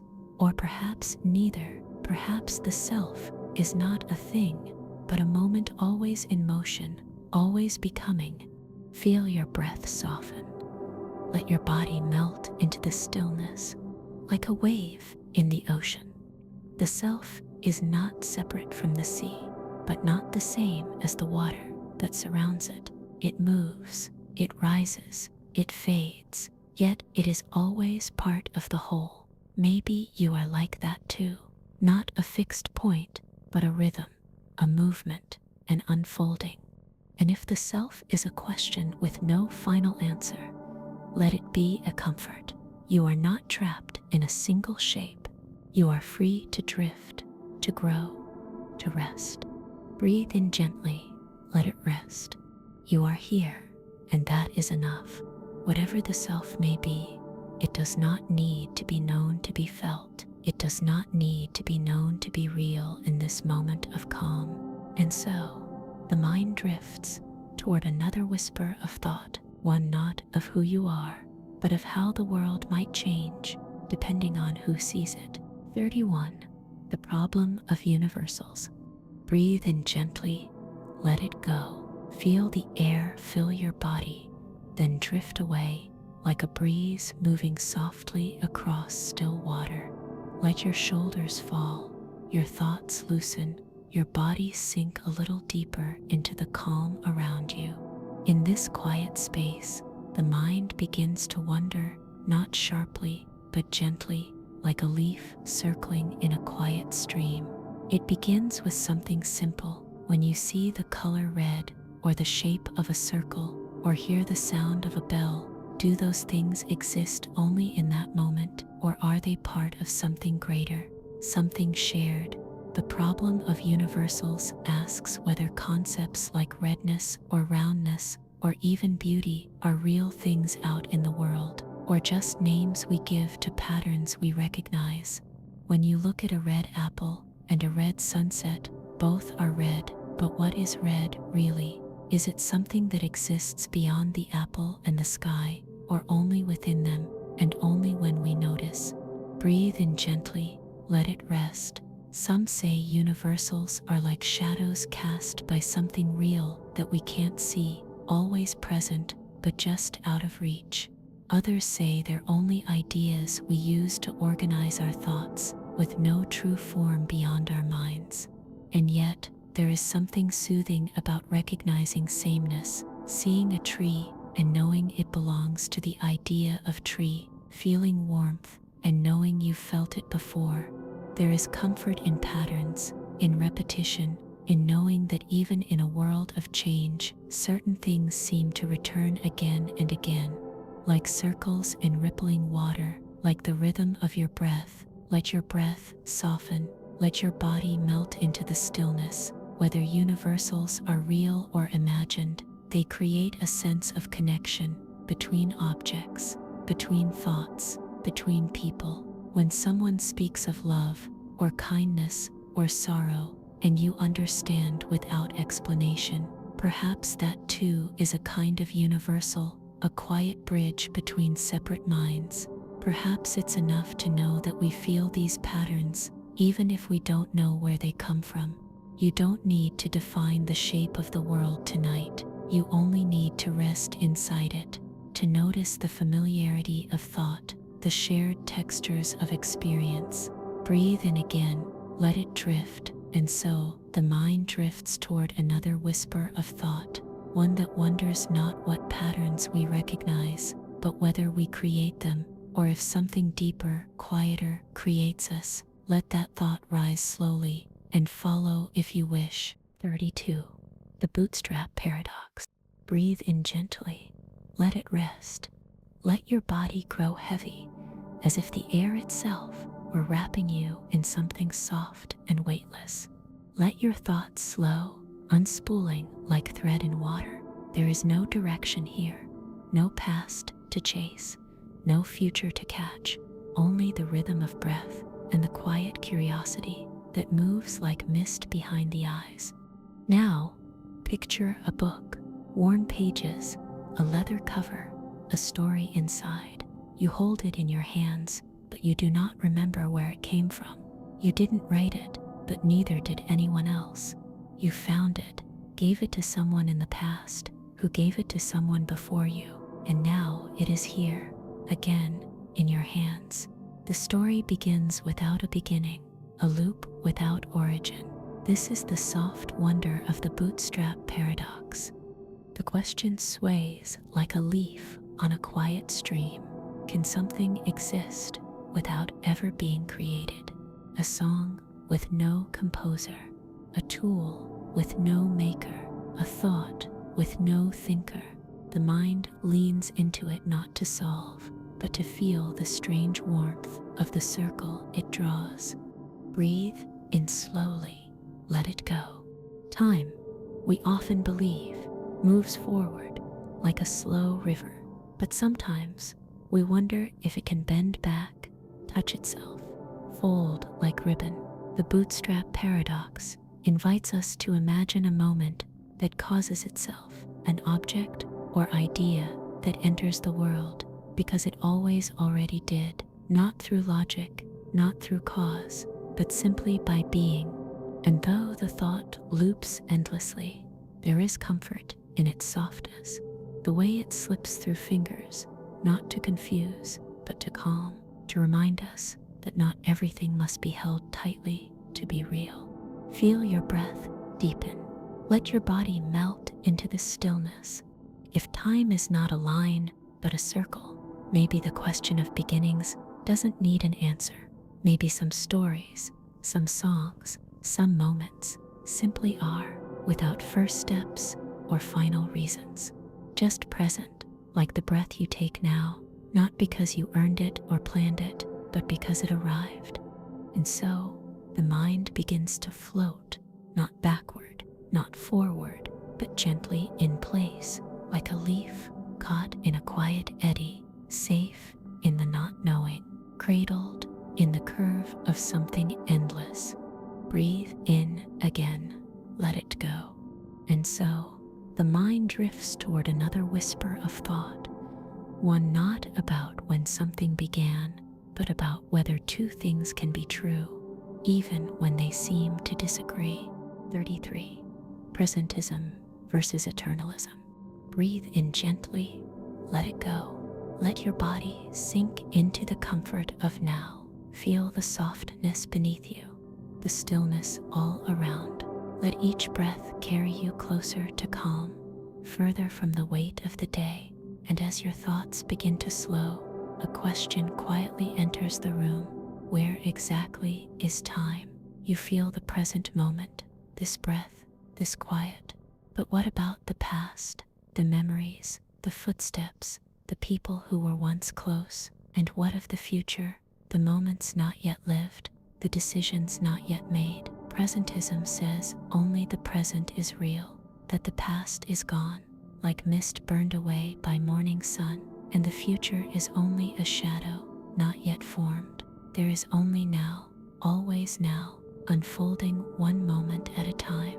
Breathe in slowly, let it rest. There is comfort in that idea, that all we ever need to be is here, now, that the weight of what was, and the worry of what might be, can be released like leaves falling from your hands. But another view, eternalism, sees time differently. It imagines the past, present, and future as equally real, all moments stretched out like pages in a book, coexisting, each one fixed in its place, even if we only read them one at a time.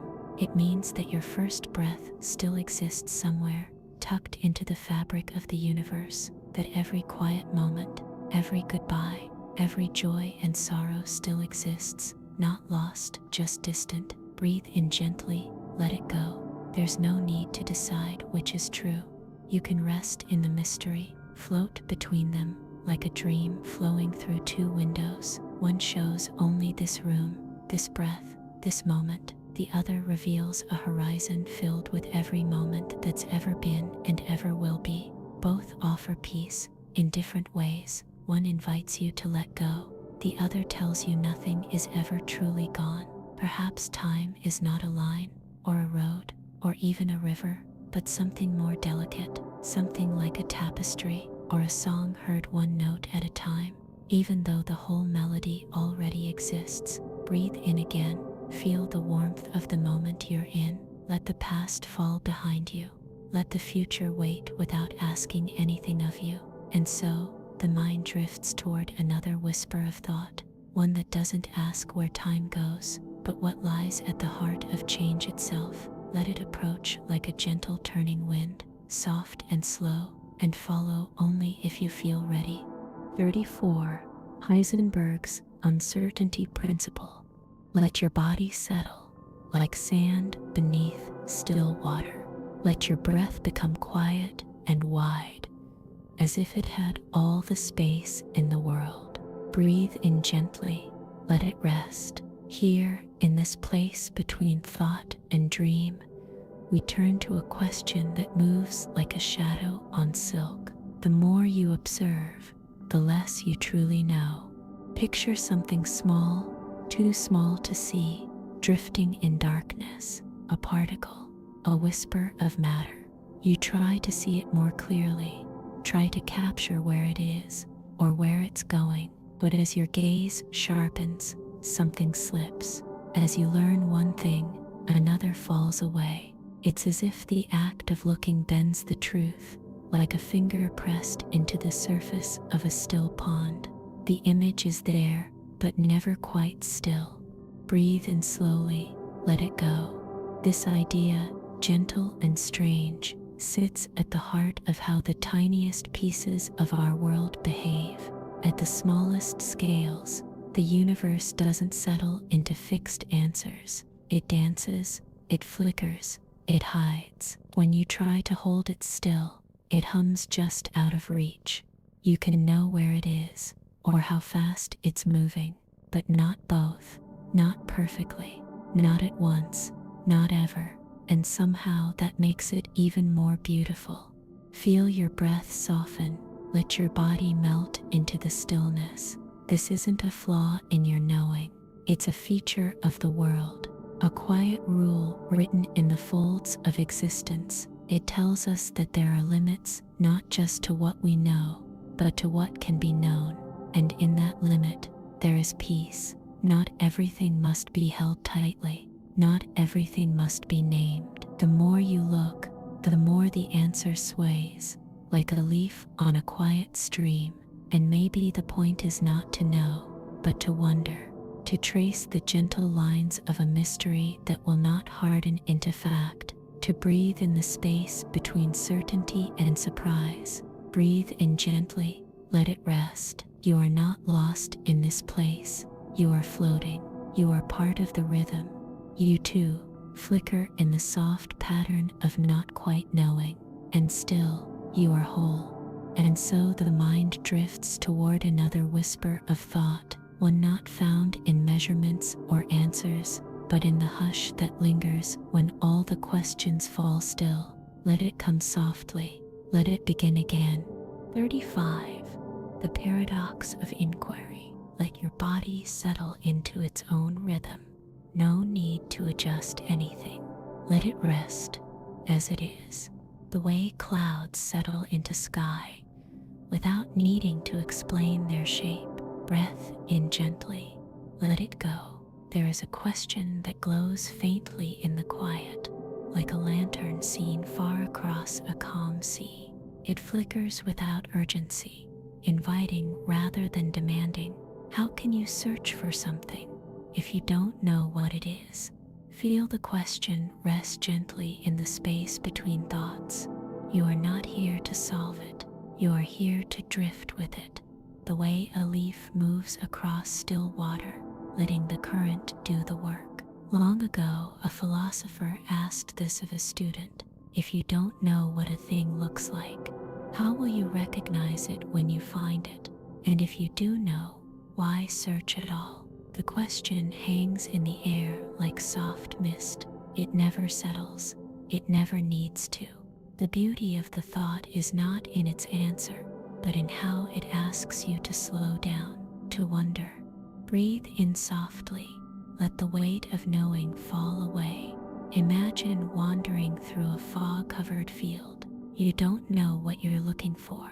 You only feel the gentle pull of something not yet seen. Every step you take is not guided by a map, but by curiosity. Something within you says not I know, but I feel there's something here. And maybe that's enough. Maybe inquiry is not about having the end in sight, but about listening closely to the quiet places. The way we follow a melody without knowing where it will land. The way we ask a question with no promise that an answer will come. Feel your breath deepen, your shoulders soften. Let your body melt into the ease of not needing to arrive. Because sometimes to seek is to remember something not yet known. Like walking through a dream you've never had, but somehow recognize. There is no failure in not knowing. There is no pressure to grasp. There is only movement, soft and steady. One question unfolding into the next. And so the mind drifts toward another whisper of thought, one that waits not at the end of a path, but in the space between each quiet step. Let it come slowly. Let it meet you in stillness. Let it breathe. 36. The principle of sufficient reason. Let your body ease into this moment as though the air itself were carrying you. Feel the weight of the day slowly slipping away, like a pebble sinking into a quiet pool. Breathe in gently, let it go. There's a thought that has echoed for centuries, soft and persistent, like the rustle of wind through tall reeds. It whispers a question into the stillness of the mind. Must everything have a reason? It's a comforting idea, in a way, that for every flicker of light, every falling leaf, every quiet tear or sudden smile, there is a cause, a root, a why, that nothing happens without reason, and everything can in time be understood. And yet, sometimes you feel the world move in ways that slip through explanation. A moment unfolds without cause or pattern, like a star blinking into existence where none should be. A coincidence so delicate, so strange, that reason feels too heavy for it. Breathe in gently, let it rest. The principle of sufficient reason tells us that for every truth, there must be a reason it is so. But what if some truths float freely, like lanterns in the night sky, unanchored by anything but their own gentle glow? What if not everything fits into a chain, not every event into a structure? Feel your breath soften, let your body melt into the stillness beneath that thought. You've seen it before, the way a single drop of rain begins a ripple with no clear origin, the way a breeze shifts without warning, as if the world sighed without needing to explain why. These are not failures of reason, they are invitations to wonder, to release the mind from the need to trace every thread back to a beginning. Perhaps some things simply arise, like songs that hum themselves into being, not wrong, not broken, not lost, just present. And you too are part of this pattern, a moment inside a moment, a breath inside a universe that does not always explain itself. And that is not something to be feared.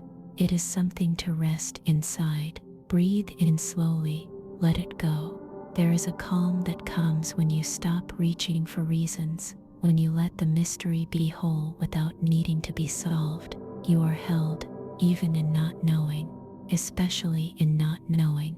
And so, the mind drifts toward another whisper of thought, one that asks not for explanation, but for presence. Let it arrive gently, as all things do, without needing to ask why. 37. The ontological argument. Let yourself ease into the silence beneath sound. Let your body find stillness, like a stone resting at the bottom of a clear, undisturbed lake. Breath in gently, let it rest. There is a thought, delicate as a thread of light, that philosophers have followed for centuries. It begins not with the sky or the sea or the shape of the world, but with a definition, the idea that perhaps, if something is perfect enough, it must exist, not outside us, but within the shape of thought itself. This is the ontological argument. It asks whether the idea of God, complete, infinite, beyond all need, could exist so fully in the mind that it cannot be imagined not to exist, not as proof through evidence, but as presence through reason. If God is the greatest being we can conceive, then existing would be part of that greatness. And so, the thought circles back to imagine God is, perhaps, already to know him. Feel your breath soften, your body melt into the warmth of not needing to decide. This question does not demand belief or denial. It only asks you to sit quietly with the nature of thought itself. What happens when a concept becomes so full, so complete, that it stretches beyond the borders of imagination and brushes the edge of being? Some say this is only a trick of language, a mirror reflecting a mirror. But even mirrors can hold light, and maybe, just maybe, there are ideas so vast that the mind cannot contain them without opening a little wider, a little deeper. Looking at the night sky and sensing something just beyond the stars. Not because you see it, but because the very act of looking awakens a stillness you cannot name. Breathe in slowly, let it go. Whether God exists in this form, or in another, or not at all, the question leaves a gentle imprint on the soul, a doorway, quietly ajar, in the house of your own awareness. And perhaps the answer is not a yes or a no, but the silence between them, a place where wonder can rest without urgency, a space where being and imagining quietly hold hands. Let the thought drift like a cloud across the moon. You are not lost in it, you are carried, you are part of something still unfolding, and so the mind drifts toward another whisper of thought, one that does not ask what exists, but how it is seen. Let it find you. Let it be enough. 38. Hyperreality. Feel your body soften, like paper slowly sinking into still water. Let your breath stretch into the quiet. There is no need to do anything here. Just be. Breath in gently. Let it go. Now picture a room that feels familiar. You've never been here, and yet everything is arranged in a way that makes perfect sense. The walls are the color you like. The light falls just right. The chair feels like it remembers your shape. Nothing surprises you. It is not real, and yet it feels more real than reality itself. This is the quiet edge of hyperreality, a place where the imitation becomes more vivid than the thing it copies, where the copy feels more present than the original ever did, a version of the world that is smoother, softer, easier to believe, a perfect sunrise with no cold in the wind, a smiling face that never turns away, a story that never loses its rhythm. Breathe in gently, let it rest. There is something comforting about a world that always delivers what we expect, a world that never falters or fades. But as we float deeper into this softness, we begin to wonder what happens when the imitation becomes so convincing that we no longer notice what's missing. In a world shaped by screens and signals, the lines between real and representation begin to blur. The food looks better on the package. The vacation feels more vivid in the photo than it did in the moment. The memory glows brighter in the retelling. The image becomes the experience, and slowly, gently, the map replaces the territory. Feel your breath soften, your body melt into the stillness. You are not lost. You are simply drifting through a thought too wide to hold all at once. Perhaps this isn't a loss. Perhaps it's just a shift, a new kind of real, built not from earth and skin, but from symbols, colors, and carefully chosen light. It may not be less true, only differently true. But somewhere beneath the polished glow of hyperreality, there remains the texture of the world itself, the unevenness of tree bark, the hush of night that no recording quite captures, the feeling of rain on skin. These things may not be perfect, but they ask nothing of us, they just are. And so the mind drifts toward another whisper of thought, not a question of what is real, but of how we come to know it. Let that curiosity settle into your breath. Let it stretch. Let it stay. 39. The paradox of fiction. Let your body rest a little more deeply now, as if you are sinking into the soft pages of an unwritten book. Let your breath move easily, like a story unfolding without haste. Breathe in gently, let it go. There's a curious quiet that comes when we sit with stories. We know they are not real. We know the characters are made from words, pixels, or painted light, and yet our hearts beat faster when they suffer. Our eyes sting when they say goodbye. We carry them with us long after the tale has ended. It's a soft puzzle. Why do we feel real emotions for things we know aren't real? The question floats like a leaf on a quiet stream, unhurried, gentle. It does not need to be solved. It only asks to be noticed. Think of the last time a story moved you, a moment in a film, a passage in a book.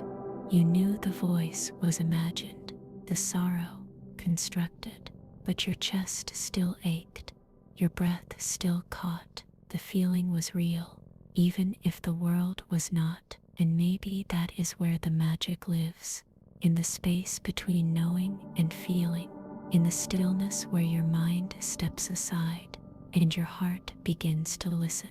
Breathe in slowly, let it rest. Fiction opens a door, a quiet one, and through it we find mirrors made of metaphor. The grief of a character becomes a safe vessel for our own. The joy, a shared light. It may be someone else's story, but it finds its way to the deepest parts of us, as if fiction isn't a lie, but a language the soul remembers. Feel your breath soften. Let your body melt into the stillness. You are not pretending. You are participating. The tears, the laughter, the awe, none of them are false. They are simply stirred by something imagined, and still they matter. The paradox of fiction isn't something to resolve. It's something to dwell in. A reminder that imagination is not the opposite of truth, but its companion, that what isn't real can still be deeply true. And so, the mind drifts toward another whisper of thought, one that doesn't ask what we feel, but how we know. Let the question unfold gently. Let it find you right here, where story and silence touch. 40 Digital physics. Let your body settle into stillness, like the last ripple quieting across a moonlit pond. Let your breath move freely, effortless and slow, as if your lungs were listening to the stars. Breathe in gently, let it rest. There's a thought that drifts through modern wonder, as softly as a signal through space, a question that hums just beneath the surface of logic and imagination.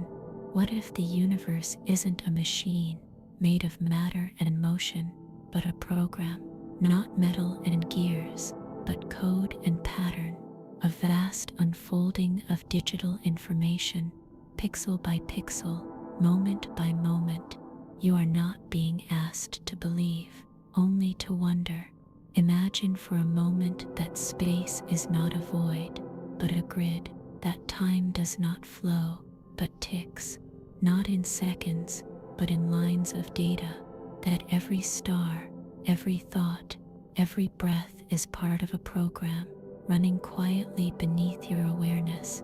The patterns of atoms, the laws of physics, the symmetry of snowflakes, they might not just exist, they might be calculated.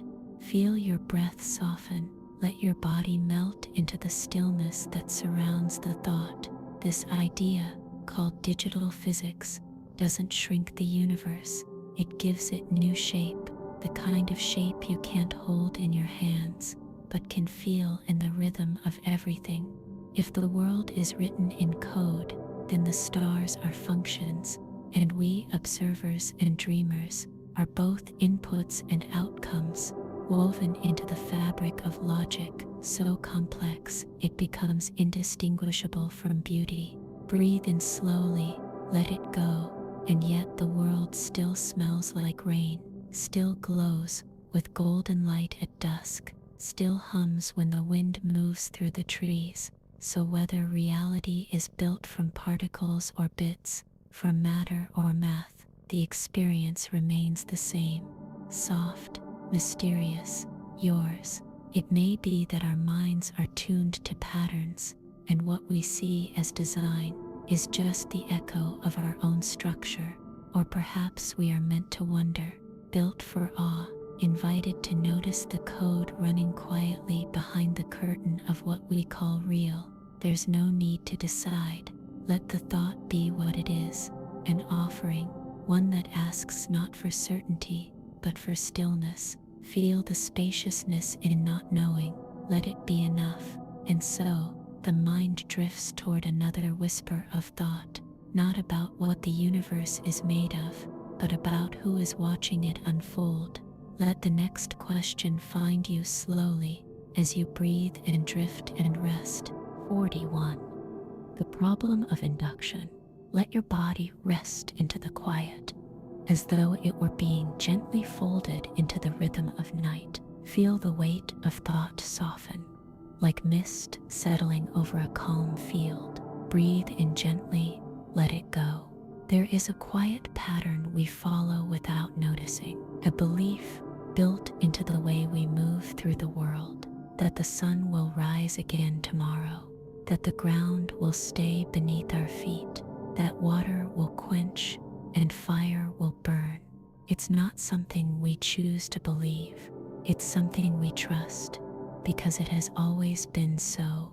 But there is a question that hums beneath that trust, as soft as a ripple across a still lake. If something has always happened, does that mean it always will? We look to the past to shape the future. We assume what we've seen is what we will see again, and mostly we are right, but not always, and not everywhere. And somewhere inside that almost a thought stirs. Breathe in slowly, let it rest. This is the heart of the problem of induction, that the future is not guaranteed by the past, that no matter how many times a thing has happened, it does not promise to happen again. The sun has risen every morning of your life, but its rising tomorrow is still a kind of faith. Feel your breath soften. Let your body melt into the stillness behind the thought. There is no need to resist it. This question does not unsettle, it soothes, because it reminds us how delicate and precious our expectations are, how much of life is held together by quiet, ongoing hope. Perhaps it is not about prediction at all. Perhaps it is about presence, not asking what will happen, but noticing what is, the warmth of the blanket, the quiet of the room, the gentle rise and fall of your breath. And even in a world where the past does not guarantee the future, wonder still fits perfectly, because wonder does not need a pattern, it only needs a moment. Breathe in gently, let it go, and so the mind drifts toward another whisper of thought, one that doesn't ask what tomorrow will be, but how we carry today. Let it arrive as it always does, slowly, without needing to be expected. Let it float to you, soft as light through morning fog. 42. Existential risk and the great filter feel. Your breath becomes slow and gentle, like drifting through the soft gravity of a dream. Let your body grow lighter with every exhale, like dust settling in the quiet space between stars. Breathe in gently, let it rest. There is a question that floats beyond the edges of our night sky, quiet and unassuming, but full of wonder. When we look out into the universe and see silence, we begin to wonder if we are early or already too late. The great filter is a name for a mystery. We search the sky for signs of life, for voices like ours, for lights that flicker with intention. But all we find is stillness. No signals, no cities, no alien lullabies echoing from distant moons. Just a universe that waits, vast and quiet. And so the thought comes gently. Why are we alone? Maybe we're the first, early in the cosmic story, with chapters yet to be written. Maybe life is rare, delicate, slow to rise from the chaos of matter. And maybe we, floating here on this blue planet, are only now learning how to survive ourselves. The future could be wide and long and full of light, or maybe the silence is a warning. Maybe there was life elsewhere once, and maybe it reached a threshold it could not cross. A turning point, a danger so quiet it went unnoticed until it arrived. A filter that ends stories before they have a chance to echo. Breathe in slowly, let it go. But here, in this moment, you are safe. You are breathing. You are resting in the warmth of the now. The universe, whatever it holds, can wait. There is no fear in the question, only stillness, only curiosity. Because the truth is, we don't know where the filter lies, whether it waits ahead of us or rests behind us already past. And in that not knowing, there is something strangely beautiful, a kind of freedom. The future is not yet shaped. The silence of the stars is not an answer. It is an invitation. Feel your breath soften. Let your body melt into the quiet rhythm of the present. The question drifts like a leaf on a calm current, not demanding, just gently carried forward. And so the mind drifts toward another whisper of thought, one that doesn't ask where we are in the story, but what we are becoming. Let that thought arrive as gently as sleep. Let it find you. Let it stay. 43 Parmenides and the illusion of change. Let your body rest as if it were floating, weightless, and still in a sea that stretches without edge. Let your thoughts slow like a candle flickering low. Breathe in gently. Let it rest. Tonight, we visit a thought so calm, so strange. It feels more like a breeze through a quiet hallway than an idea. It comes from long ago, from the mind of Parmenides, who offered a vision of reality unlike anything we're used to. He said that change, what we believe is movement, growth, transformation, is not real, that the world, in truth, is one unchanging whole, and that all else is illusion. Breathe in slowly, let it go. It sounds impossible at first. How can nothing change? We watch the sun fall behind the horizon. We see the seasons turn, the trees bloom and sleep, the tides rise and withdraw. We age, we forget, we remember. But Parmenides asked us to consider the deepest level beneath what we see, a level where everything simply is, whole, unmoving, eternal, and what we experience as motion or time, he said, may only be the shifting surface of a truth that never moves. Feel your breath soften, your body melt into the stillness. Let the idea settle not in the mind, but in the space between thought and awareness. Imagine the world as a painting, not unfolding over time, but complete in a single glance. Every moment you've ever lived, every possibility that might unfold, already present, already there. It is not a question that demands agreement. It asks only for presence, to notice how stillness often hides inside change, how even the most chaotic motion holds quiet at its center, like the eye of a storm or the pause between waves. If Parmenides is right, then maybe time is not a river, but a mirror, not a line, but a circle, and we, caught in its reflection, are always right where we have always been, breathing, being. Breathe in gently, let it go. You don't have to believe it. Let it be a quiet place your thoughts can visit, if only for a while, a place where nothing rushes forward and nothing is left behind. And so, the mind drifts toward another whisper of thought, one that moves, even as it stands still. Let it come slowly, the way shadows change across a wall at dusk. Let it unfold, let it rest. 44. Eternal recurrence. Let your body relax into the rhythm of the moment, as though it had been here before and would be here again. Let your breath slow, like the turning of a great wheel. Breathe in gently, let it rest. Now imagine a life, a full life, with every joy and every sorrow, every moment you remember and even those you've forgotten. Imagine that this life, yours, is not something lived once and then left behind, but something returned to again and again, over and over, infinitely.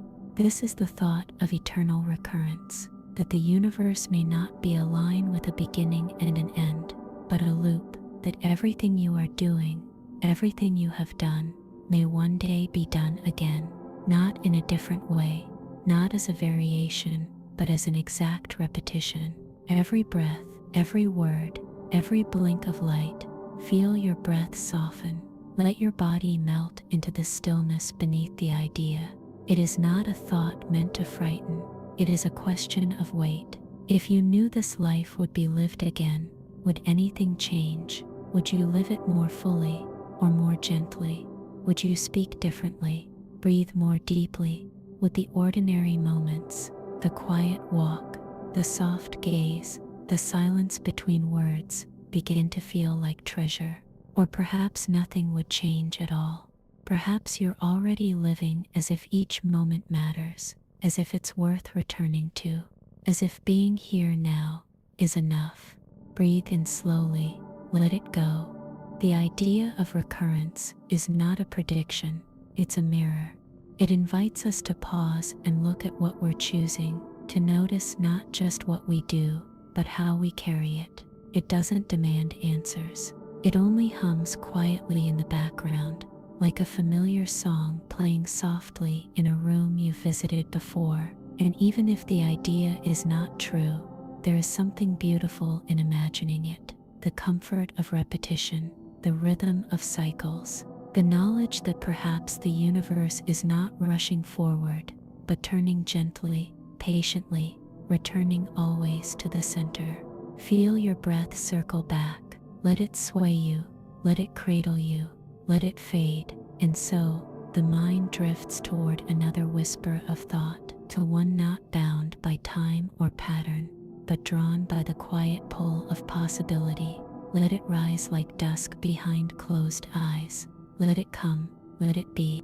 45. Philosophical zombies.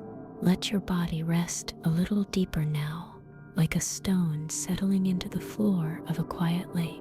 Let your thoughts move slowly, as if walking barefoot through sand just after the tide has pulled away.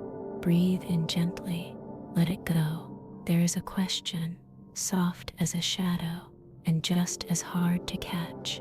What if someone looks like you, speaks like you, even smiles and cries like you, but feels nothing at all inside?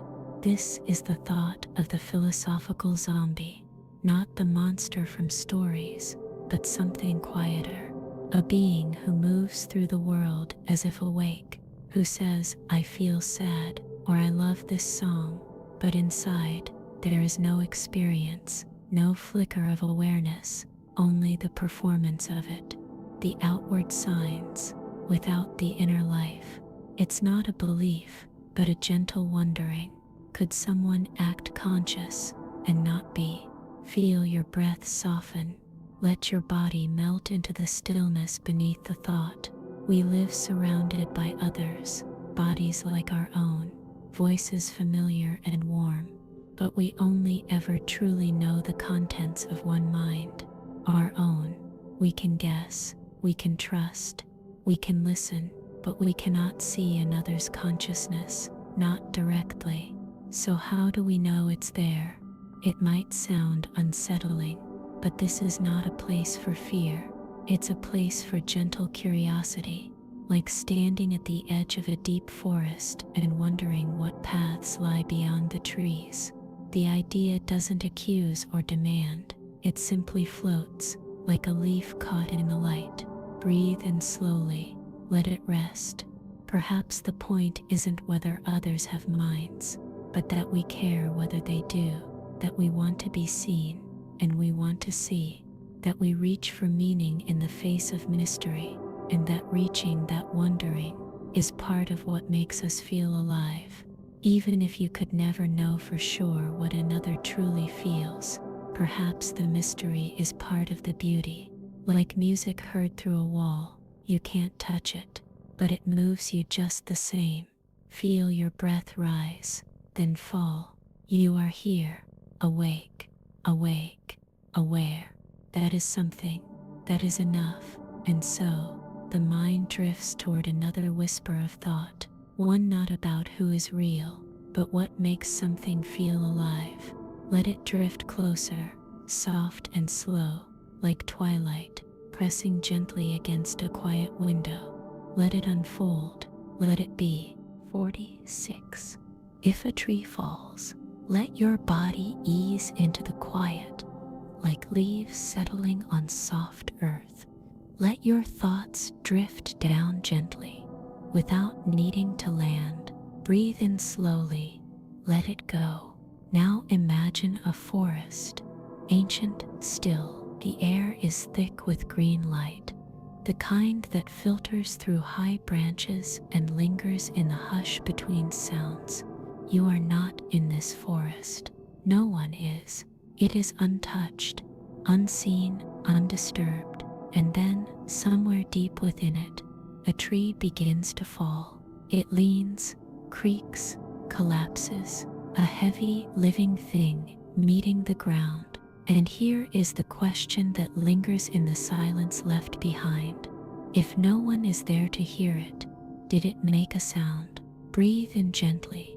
Let it rest. We think of sound as something we hear, the rustle of paper, the murmur of wind, the voice of someone we love. But sound in its rawest form is vibration, movement through air or through earth. It is only when it reaches an ear, only when it touches a mind, that it becomes what we call sound. So perhaps the tree sent out its tremble into the world, but without someone to receive it. Did it become anything more than motion? Feel your breath soften. Let your body melt into that stillness. It is not a riddle to be solved, but a quiet space to be held.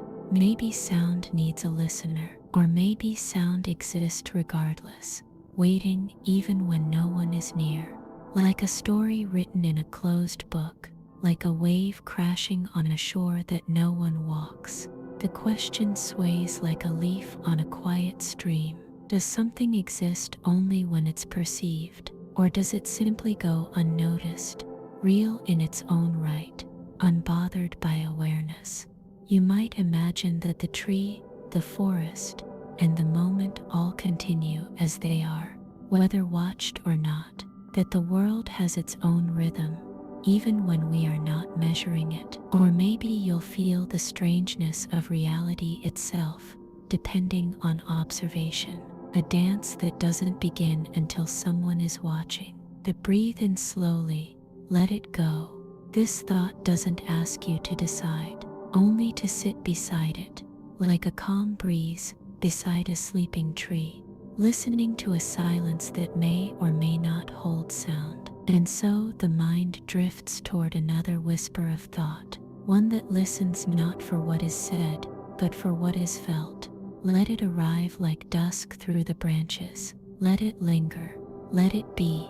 47 Solipsism. Let your body settle into the quiet, as though you were sinking into the center of your own awareness. Let the outer world soften, like fog gently erasing the edges of the horizon. Breathe in gently, let it go. Now rest in a question as old and delicate as thought itself. Can you ever prove that anything exists outside your own mind? You hear the sounds around you. You feel the fabric beneath you. You remember the faces of others, the laughter, the voices, the gentle brush of touch.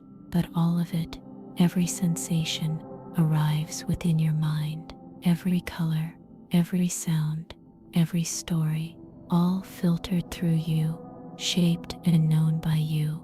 How then can you be sure there is anything beyond the boundaries of your own awareness? Breathe in slowly, let it rest. This is solipsism, not a belief, but a thought, a quiet echo in the hallways of philosophy. What if everything you've ever known is only a dream within your own mind, a beautiful illusion, a world imagined in perfect detail, but imagined nonetheless? The question sways like a leaf on a quiet stream. It does not accuse or insist, it only wonders. How do we separate what is truly there from what is merely experienced? Feel your breath soften. Let your body melt into the calm of not needing an answer. Even now, as you listen, you cannot step outside yourself to verify the world. You can only experience it from within, and yet, perhaps that is enough. The world feels real. People feel real. You sense love and beauty and ache, whether or not they exist beyond you. They shape you, they move you, and maybe that movement is its own kind of proof. Maybe it's not about proving what's outside, but resting in the mystery of what's within. Maybe your awareness is not a prison, but a window, one you don't have to open, only look through. Breathe in gently, let it go. You are here, you are present. That too is real, and whatever surrounds you, whether real or dream, is touching you in a way that matters. And so, the mind drifts toward another whisper of thought, one that doesn't ask where the world begins, but wonders how we share it. Let it draw near, like a soft voice in the dark. Let it arrive without sound. Let it rest with you. 48. The qualia question. Let yourself sink into stillness, as if each breath were painting the space around you in softer, quieter colors. Let your thoughts drift gently, like petals on a still pond. Breathe in slowly, let it go. Now imagine the color red. Picture it without trying. A ripe apple, the glow of a fading sunset, the warmth behind your eyelids when sunlight rests on your face. That sense of redness is yours. Familiar, immediate. But here is the question that rests quietly beneath it. Is my red the same as your red? We use the same word. We agree on the label. We point and nod. But what if the experience itself, the way the color feels when it fills your mind, is different for each of us? Not wrong, just uniquely shaped, like the flavor of a memory, the scent of a dream. Breathe in gently, let it rest. This is the question of qualia, the private, inner textures of experience, the sound of a violin in your chest, the bitterness of coffee on your tongue, the way sadness folds into a song. These are things we describe, but never quite transfer. We can talk about them, gesture, compare, but the experience itself remains locked behind the doors of the self. Feel your breath soften. Let your body melt into the ease of not needing to know. And maybe that's what makes consciousness so mysterious. We're all standing on our own tiny islands looking out at the same world, never entirely sure what colors others see, what warmth they feel, what silence sounds like inside their minds. Yet somehow through language, through empathy, through presence, we find each other. We build bridges with laughter and music and care. Maybe it doesn't matter if your red is like mine.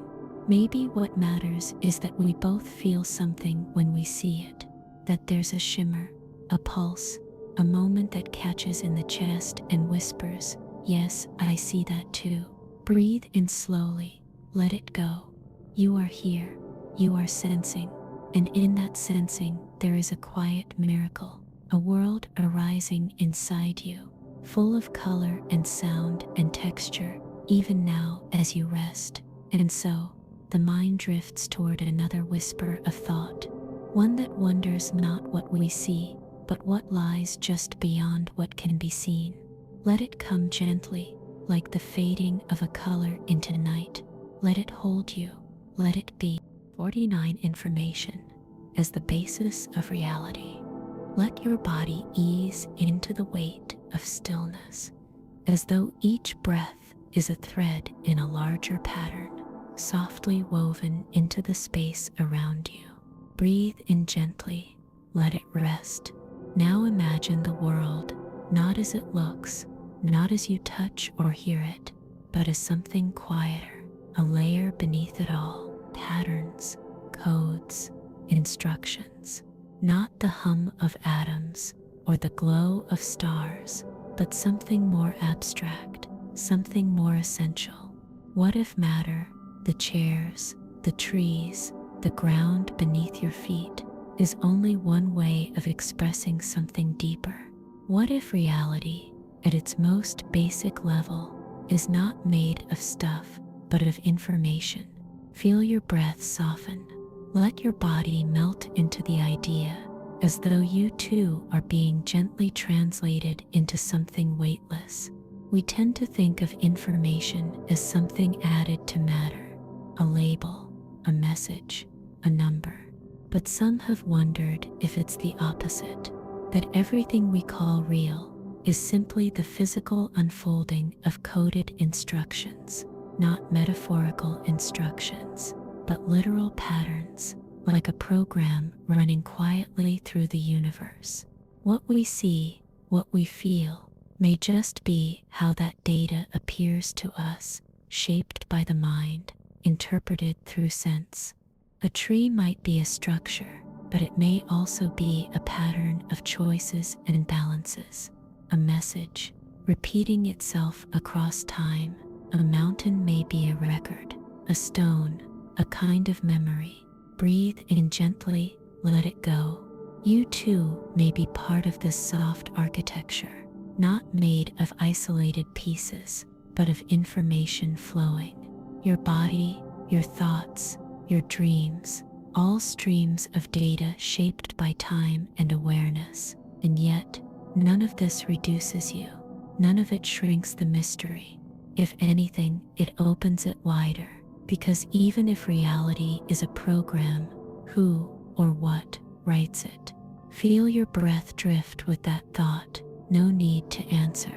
Let the question sway like a leaf on a quiet stream.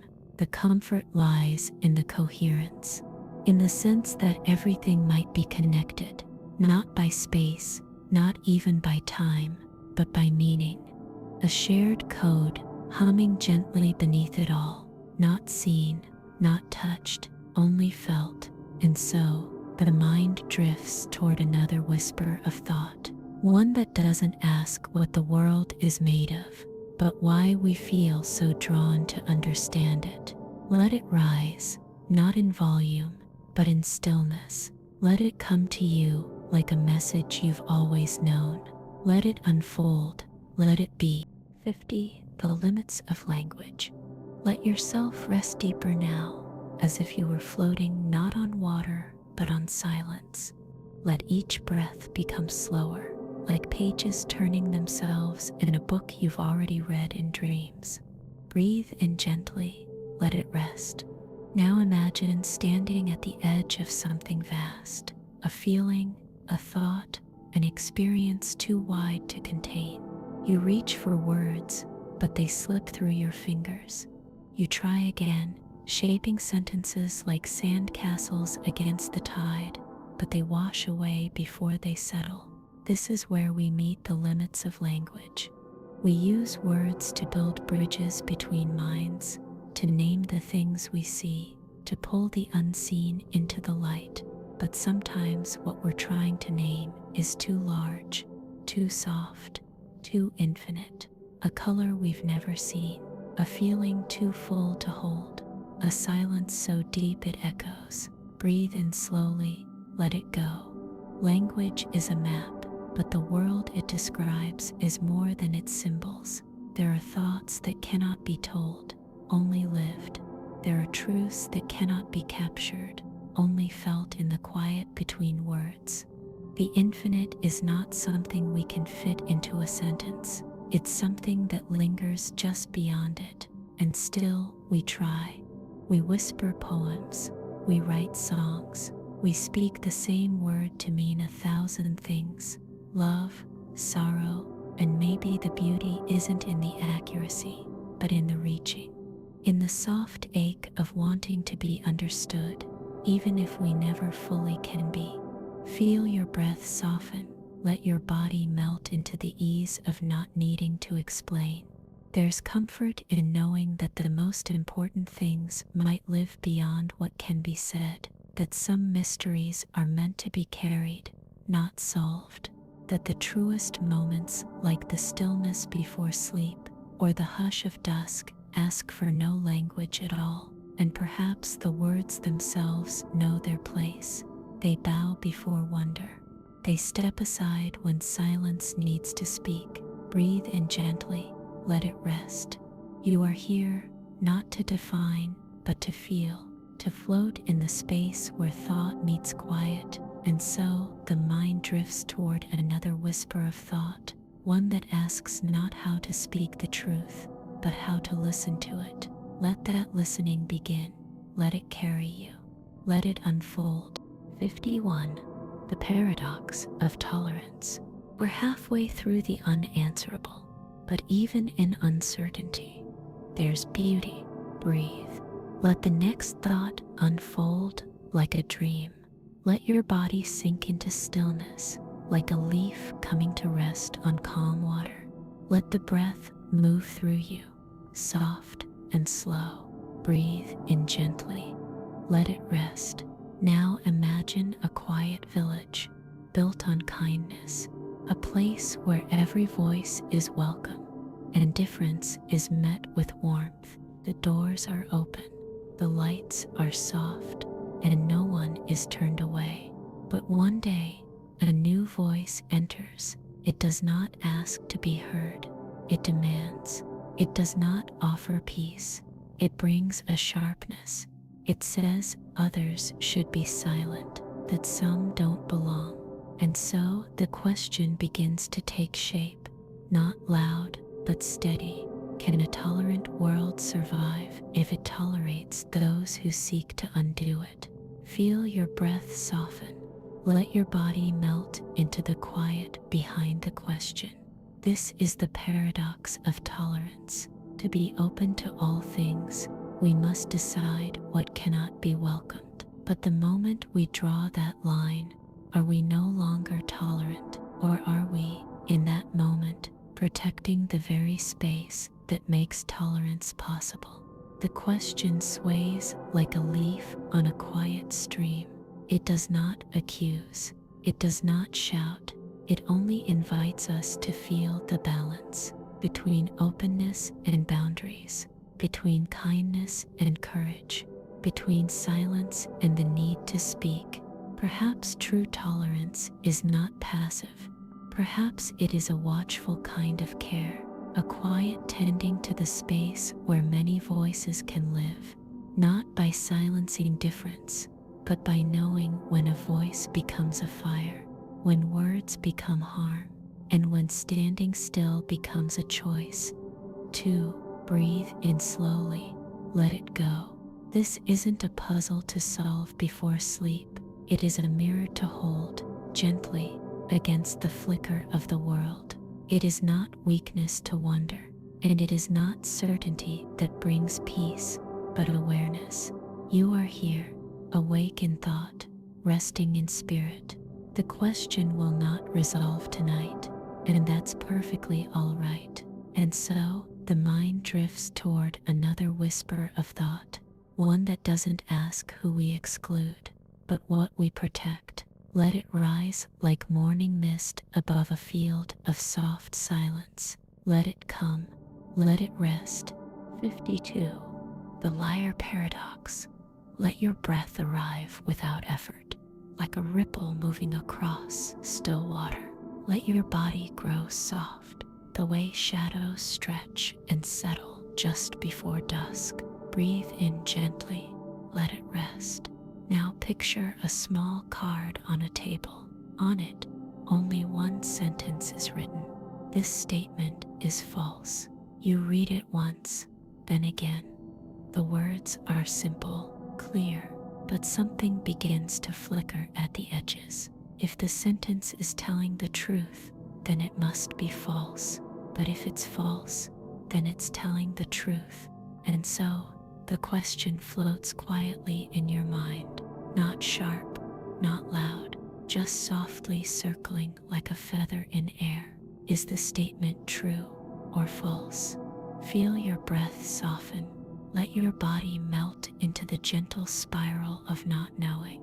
This is the liar paradox, an ancient loop that has never settled.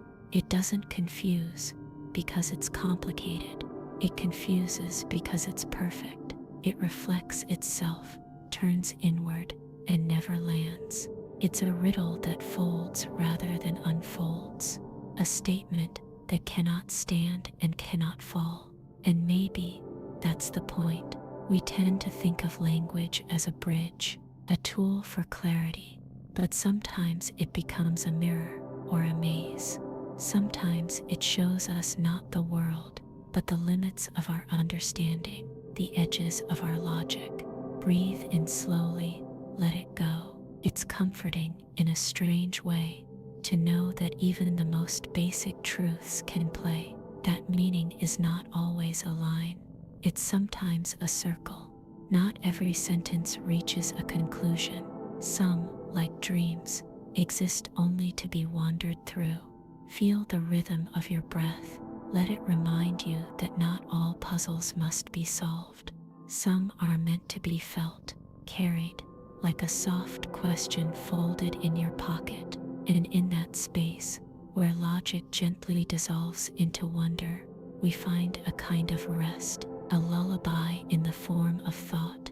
You are not here to fix the paradox, only to sit with it, to notice how language, like time or memory, can turn in on itself and still be beautiful. And so the mind drifts toward another whisper of thought, one that doesn't ask what is true or false, but what it means to know anything at all. Let it come slowly, like a sentence spoken just before sleep. Let it circle, let it fade, let it be. 53. Moral relativism. It's yourself settle into a slower rhythm, as if the breath you take now has been taken before and will return again unchanged. Feel your thoughts float just above awareness, light as silk. Breathe in gently, let it go. Now imagine walking through a quiet marketplace in a world not your own. The smells, the sounds, the colors, familiar and yet foreign. You see people smiling, helping, hoping. You see customs that surprise you, rules that feel strange, and then the question drifts gently into your mind. Is what I believe to be good, truly good, or is it just mine? Feel your breath soften. Let your body melt into the stillness that follows a question too large for answers.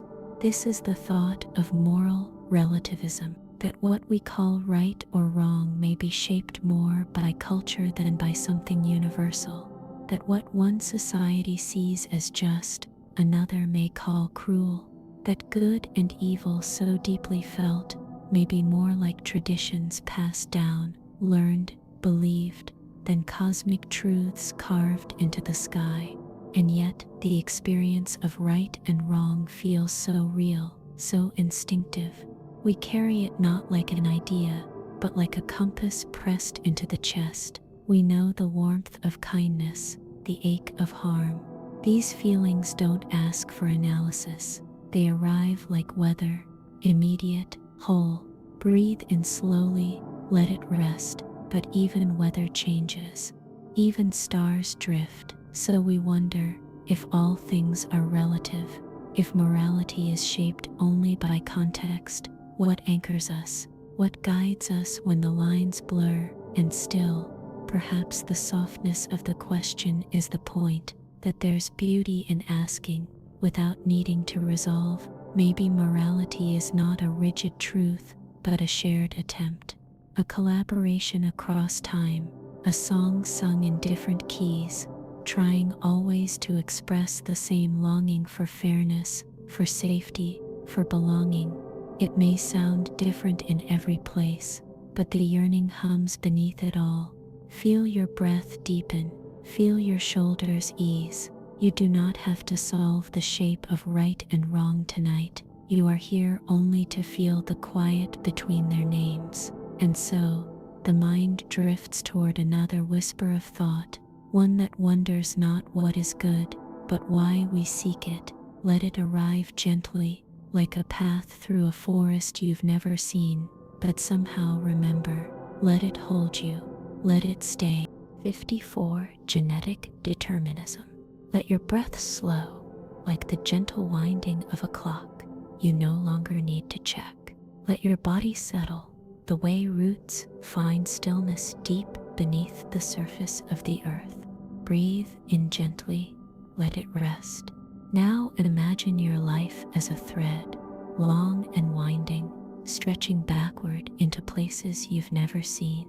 Before memory, before choice, before even breath, a quiet blueprint written in the language of cells. This is the thought of genetic determinism, that much of who you are, your temperament, your instincts, your voice, your fears, may have been shaped long before you ever had a say. That hidden within you is a code, older than your name, guiding you softly, silently. Feel your breath soften. Let your body melt into the stillness beneath the question. You didn't choose your eye color or the curve of your hands. You didn't decide the chemistry of your mind or the way joy or sadness travels through your chest. So how much of what you call you is truly yours, and how much was waiting, passed down from voices you never heard, lives you never touched? The question sways like a leaf on a quiet stream. It does not accuse, it does not close, it simply lingers, like mist on the edge of knowing. Breathe in slowly, let it go. There's comfort in this thought, if you listen closely, comfort in knowing that some parts of you were never mistakes, only echoes, that the way you feel, or struggle, or yearn, is not weakness, but inheritance. The gift and weight of those who came before, and yet you are not only your code, you are the choices made in shadow, the paths taken at dawn, the quiet resistance to a pattern, the warmth you give that was never taught. You are shaped, but never sealed. Feel your breath deepen, feel your body ease. You are both the written page and the hand that turns it, the music and the one who listens. And so, the mind drifts toward another whisper of thought, one that doesn't ask what made you, but what you choose to carry forward. Let it approach slowly, like a memory you almost remember. Let it find you, let it stay. 55. The problem of miracles. Let your thoughts ease into stillness, as though they were settling slowly into the folds of twilight. Let your breath rise and fall like the tide meeting the shore. Breathe in gently. Let it rest.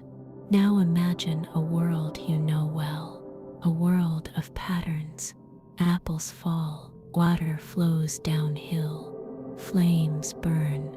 These are the laws, rules written not by hands, but by nature itself, quiet and constant. You lean on them without thinking. You trust them the way the earth trusts gravity. But what happens when something breaks that trust? A healing that should be impossible. A vision no one else sees. A story told in hushed tones of something rising when it should have fallen. A miracle. And so, the question floats forward, soft as breath on glass. If something defies the laws of nature, does that mean the laws are wrong? Feel your breath soften. Let your body melt into the stillness beneath the thought. The problem of miracles isn't a problem in the way we usually think. It's not something broken, it's something uncertain, because if the laws of nature are absolute, if they govern all that is, then a miracle should not be possible. And yet, if a miracle happens, even once, then perhaps the laws are not as final as they seem, or perhaps we never fully understood them to begin with. To breathe in slowly, let it go. There is wonder in this space, not fear, not debate, just quiet awe, the way we might gaze at a star flickering alone in the night sky and wonder if it's truly there, or just an echo arriving late. Maybe miracles are not violations, but reminders that the world, for all its logic, still holds room for mystery, for the unaccounted, for the gently unexplained. Feel your breath deepen. Feel your thoughts loosen. Whether miracles are real or rare or misunderstood, they invite us to soften the edges of what we think we know, to hold the possible and the impossible in the same open palm. And so, the mind drifts toward another whisper of thought, or one that does not ask if the world can be broken, but whether it's already more whole than we ever imagined. Let it approach quietly, like the hush after a sudden breeze. Let it arrive. Let it rest. 56. The illusion of past and future. Let your body relax, as if sinking into a quiet moment that has no beginning, no end. Let your breath stretch, like a line gently dissolving into a circle. Breathe in gently, let it rest. We live as though time moves forward, as though there is a past behind us, a future ahead. One moment falls into the next, and we follow, watching the sun rise, then fall, watching ourselves change. And yet there is a thought, quiet but persistent, that suggests time may not move at all. What if time doesn't flow, but everything already is? Feel your breath soften. Let your body melt into the stillness beneath that thought. Imagine a painting, not one you see in pieces, but all at once, beginning, middle, end, every detail present in a single silent glance.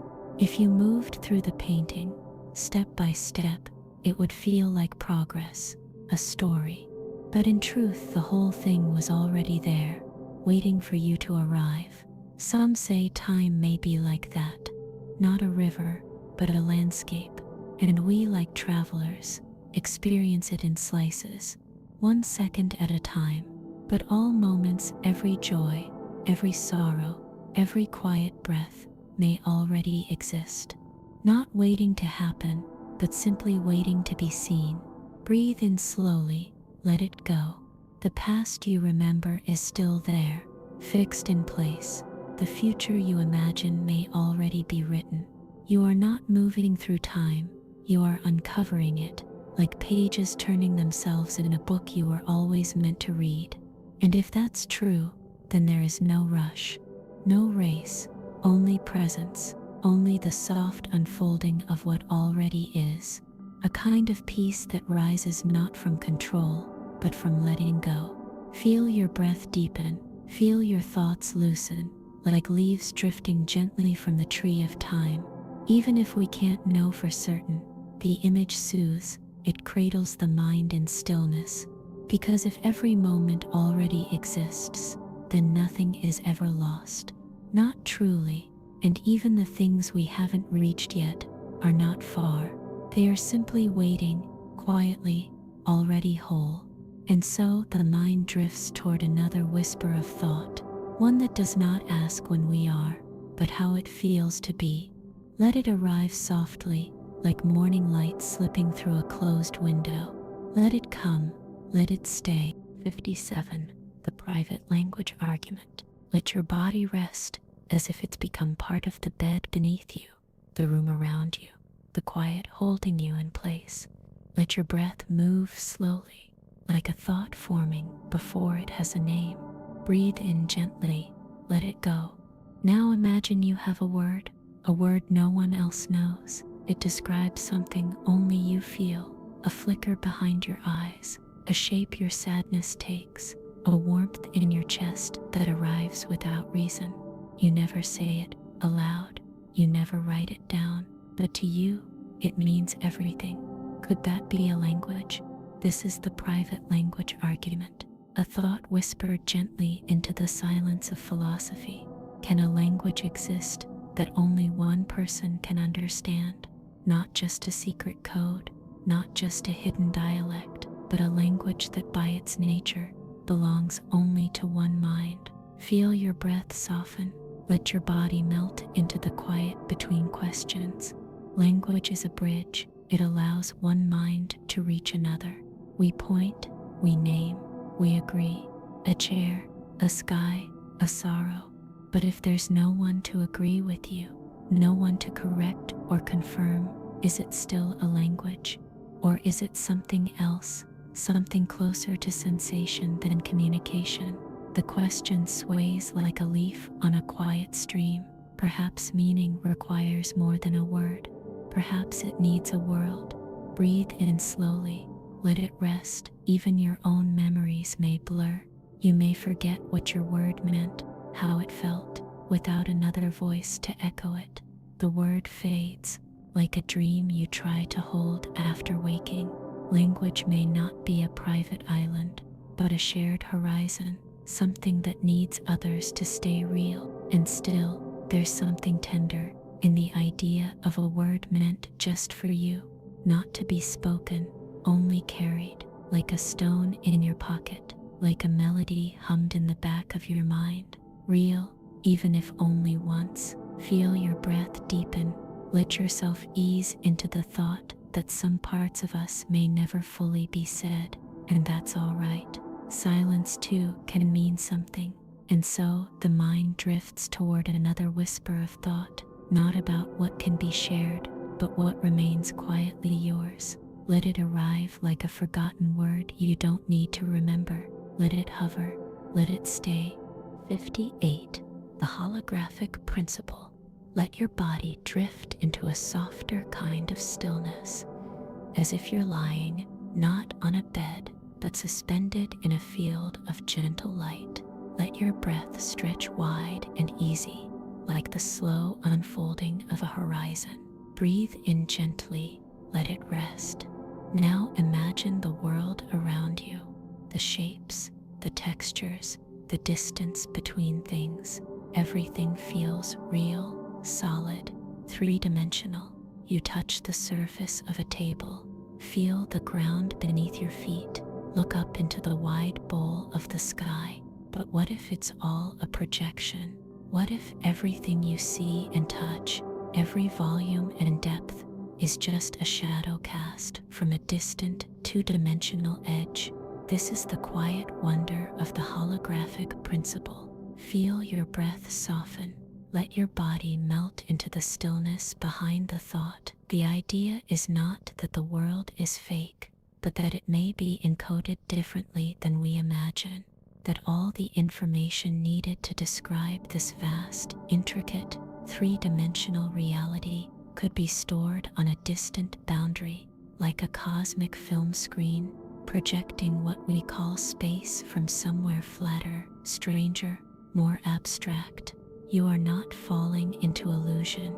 You are rising into a deeper version of truth, one that stretches what we mean by real. Breathe in slowly, let it go. If this idea is true, it means that space itself may be more like an illusion of depth, just as a hologram holds the illusion of form from patterns of light.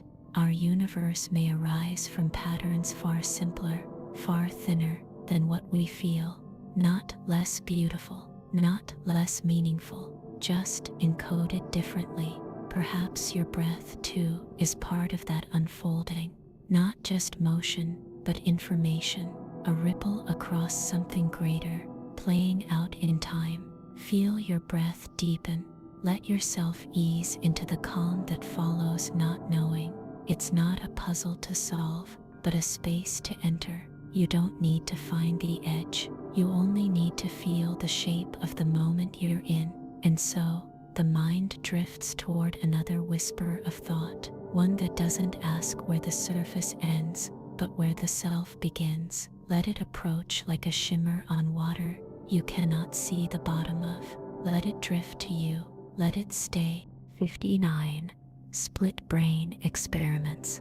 Let yourself sink into the quiet now, as if the stillness is stretching out on both sides of you, left and right, thought and silence, gently balancing. Breathe in slowly, let it go. Now imagine your mind as a single light, steady and whole, one awareness, one self. You make choices, you speak, you feel, and it all feels unified, as if there is one you inside, watching, steering, being. But what if that light could be divided? In a series of quiet, curious experiments, scientists studied people whose brains had been surgically split, severing the bridge that connects the left and right hemispheres, not to break them, but to relieve pain. And something unexpected appeared. The left hand might draw something the right side didn't know. The right hand might write a word the left side couldn't explain. It was as if there were two minds living side by side in one body. Feel your breath soften. Let your body melt into the stillness of that thought. Who then is you? The question sways like a leaf on a quiet stream. We like to think of the self as singular, a central voice, a single pilot in the cockpit. But maybe the self is more like a chorus, gently kept in harmony. Maybe your I is a quiet agreement between many parts, speaking together so smoothly it feels like one. Split brain studies suggest that unity is not always guaranteed, that the mind can be divided and still function. That awareness may not be a single flame, but a pair of candles casting overlapping light. Breathe in gently, let it rest, and even if your brain is whole, the thought lingers softly. Are there parts of you that know things others do not? Thoughts that drift beneath speech, feelings that act before understanding, a hand moving before a reason arrives. Perhaps we are always a little divided, a little layered, and the you feel is not a fixed thing, but a rhythm, a balance, a song softly played between hemispheres. Feel your breath deepen. Let yourself rest in the gentle mystery of being, not solved, but sensed, not singular, but whole in its own way. And so the mind drifts toward another whisper of thought, one that does not ask who we are, but how many ways we can be. Let it come slowly, like a second voice in a quiet room. Let it echo, let it stay. 60 Determinism versus randomness.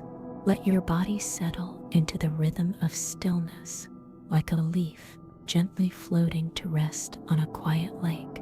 Let the thought of time slow its pace, each moment arriving without rush. Breathe in gently, let it rest. Now imagine the universe as a great unfolding story. Every motion, every moment, every word and thought, following one from the other like falling dominoes. Nothing random, nothing by chance, all of it written somewhere before you ever opened your eyes. This is the breath of determinism, a world where every choice you've made was already shaped by what came before, not controlled, perhaps, but inevitable. Like a melody whose final note was held in the first, feel your breath soften. Let your body melt into the stillness beneath the thought. But now, imagine something else. A flicker, a ripple, a single grain of dust drifting left instead of right, not because it must, but simply because it could. A roll of the cosmic dice, quiet and unseen, but real. This is the whisper of randomness, a world where some things simply happen, without pattern, without cause. A universe not like a book, but like a breeze. The question sways like a leaf on a quiet stream.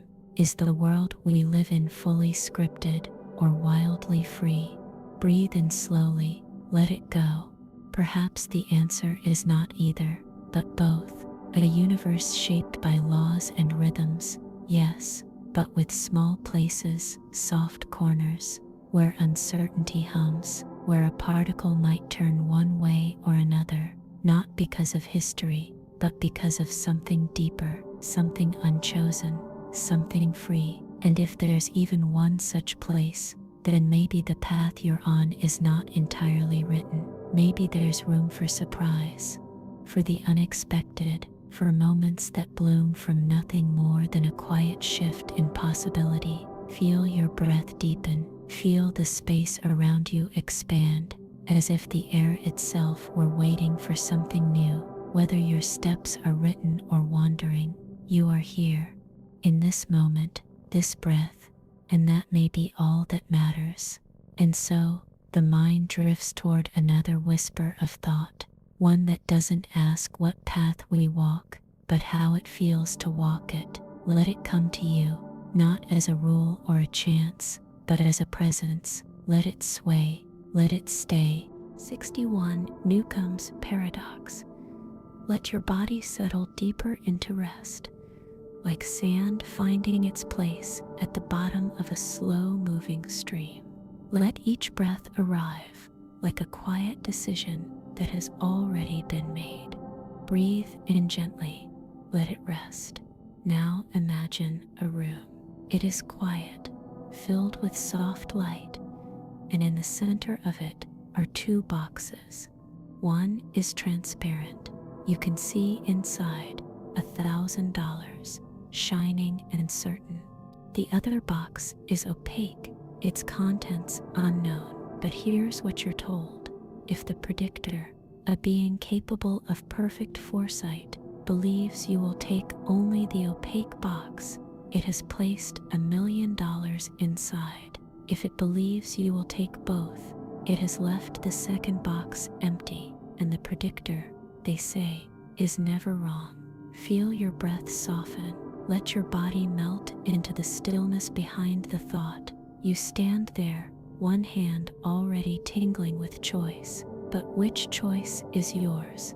If the predictor has already seen what you will do, then aren't you simply fulfilling a path that's been written? But if you truly choose now, freely, then what does that say of the prediction? Can your will be both free and foreseen? The question sways like a leaf on a quiet stream, not to be solved, only to be felt. Breathe in slowly, let it go. Newcomb's paradox does not seek to trick you. It invites you to pause in that strange intersection where logic meets instinct, to consider whether knowing changes doing, whether prediction is a form of control or merely a reflection. A mirror held so steadily that your movements seem to echo back before they begin. And still, you stand there, two boxes, one moment, one choice. Perhaps the beauty of the thought lies not in deciding what is right, but in noticing the tension, the way the mind pulls toward reason and the heart leans into intuition, the way freedom hums beneath even the tightest prediction. Feel your breath deepen. Let yourself rest in the knowledge that choice, real or imagined, is part of what makes us human, that even when the outcome is known, the moment of deciding still matters. And so, the mind drifts toward another whisper of thought, one that wonders not what we choose, but why we believe we ever could. Let it arrive, like a thought already waiting in the quiet. Let it circle, let it stay. 62. The ethics of eternal life. Let your body rest deeper now, as if it has all the time in the world, as if nothing is urgent, and every breath belongs to a long, quiet story. Breathe in gently, let it rest. Imagine a life without end, no final moment, no fading light, just more days and more nights, unbroken. Imagine waking each morning, not with time passing behind you, but stretching endlessly ahead. Immortality, a promise, or perhaps a question, softly folded into forever. Would it be a gift or a curse? Feel your breath soften. Let your body melt into the stillness behind the thought. At first, it feels like freedom, no fear of endings, no aging, no death. Time becomes your companion, not your captor. You could learn every language, walk every path, watch mountains rise and oceans move. You could love and lose and love again, but slowly, gently, the thought shifts. If nothing ends, can anything truly begin? If life goes on without end, do the moments still shine with meaning, or do they blur into sameness? The question sways like a leaf on a quiet stream. Would you still cherish the sunrise if you knew you would see it 1,000,000 more? Would sorrow still sting, or would time numb it to a whisper? Would love deepen or drift? Breathe in slowly, let it go. Some say death gives shape to life, that meaning comes from knowing it won't last. Others believe the chance to stay, to witness, to become, is a kind of grace, not an escape from life, but an unfolding of it, one breath at a time, forever. There's no need to decide. The thought itself is enough, a warm space to wander through, barefoot and unhurried. Feel your breath deepen. Let your body be the now, without needing a next. Whether we are bound by time or set free from it, there is something quietly beautiful in the way we ask the question. It shows we care, not just about how long we live, but how fully, not just about surviving, but about meaning. And so, the mind drifts toward another whisper of thought, one that doesn't ask how long life is, but how softly it can be held. Let it come slowly, like a candle that never burns down, flickering gently in the hush of night. Let it stay, let it be. 63. The Chinese Room Argument. Let your body grow heavier now, as if you're resting inside a room made of silence, where thought moves without rush. Let each breath unfold like a page turning slowly in a book you're only half aware you're reading. Breathe in gently, let it go. Now imagine a room, a quiet windowless space. Inside, someone sits at a desk. They do not speak Chinese. They've never learned it, but through a slot in the wall, notes arrive, written entirely in Chinese characters. The person has a thick instruction book, filled with symbols and steps. When a message comes in, they look up the patterns, follow the rules, and send back a reply. To someone on the other side, the conversation appears fluent, seamless, as if the person inside the room understands. But do they? Feel your breath soften. Let your body melt into the stillness of that question. This is the Chinese Room, a thought experiment whispered into philosophy by John Searle. It asks whether understanding is something deeper than function. Can a machine truly understand the words it processes, or is it only mimicking meaning? And if it responds so perfectly, if it speaks with grace, answers with feeling, does that imitation become indistinguishable from thought? The question sways like a leaf on a quiet stream, gently unsettled, perfectly still. Breathe in slowly, let it rest. Perhaps the person in the room is like a machine, following steps, recognizing patterns, but feeling nothing. Or perhaps understanding isn't about inner experience, but interaction, a dance between signs, a shared rhythm. Could it be that meaning lives not inside us, but between us? The room is not a trap, it's a mirror, asking us what it means to know, to feel, to be conscious. If we cannot see the thoughts behind the actions, does that mean they aren't there? And what of ourselves? Are we too just rooms, following codes, interpreting language, responding to patterns we've learned? Feel your breath deepen. Let that thought settle gently in the background, like a hum behind the walls of the mind. You are here, not to solve the mystery, but to rest within it, to float with it like a leaf drifting down through quiet air. And so, the mind drifts toward another whisper of thought, one that wonders not how we speak, but how we listen. Let it approach like a sentence you feel, before you understand. Let it arrive, let it stay. 64. Mathematical Platonism. Let your thoughts begin to slow, like numbers drifting backward into sleep. Let your breath carry you, not in steps or sequences, but in calm, quiet rhythms. Breathe in gently, let it go. Now imagine a world where no one counts, no minds to measure, no eyes to mark the length of shadows. Still, somewhere beyond time and space, the number 3 exists, not as a word, not as a sound, but as something fixed, eternal, waiting. This is the wonder of mathematical Platonism, the soft idea that numbers are not inventions of the mind, but discoveries, that they don't live in books or brains, but in a realm outside us, like distant stars we can only glimpse through thought. Feel your breath soften. Let your body melt into the stillness behind the question. 2 + 2 = 4. Not just today, not just here, but always. In any language, on any planet, even before anyone was there to say it. So where does that truth come from? If the world were quiet, if no one ever counted again, would it still be true? The question sways, like a leaf on a quiet stream.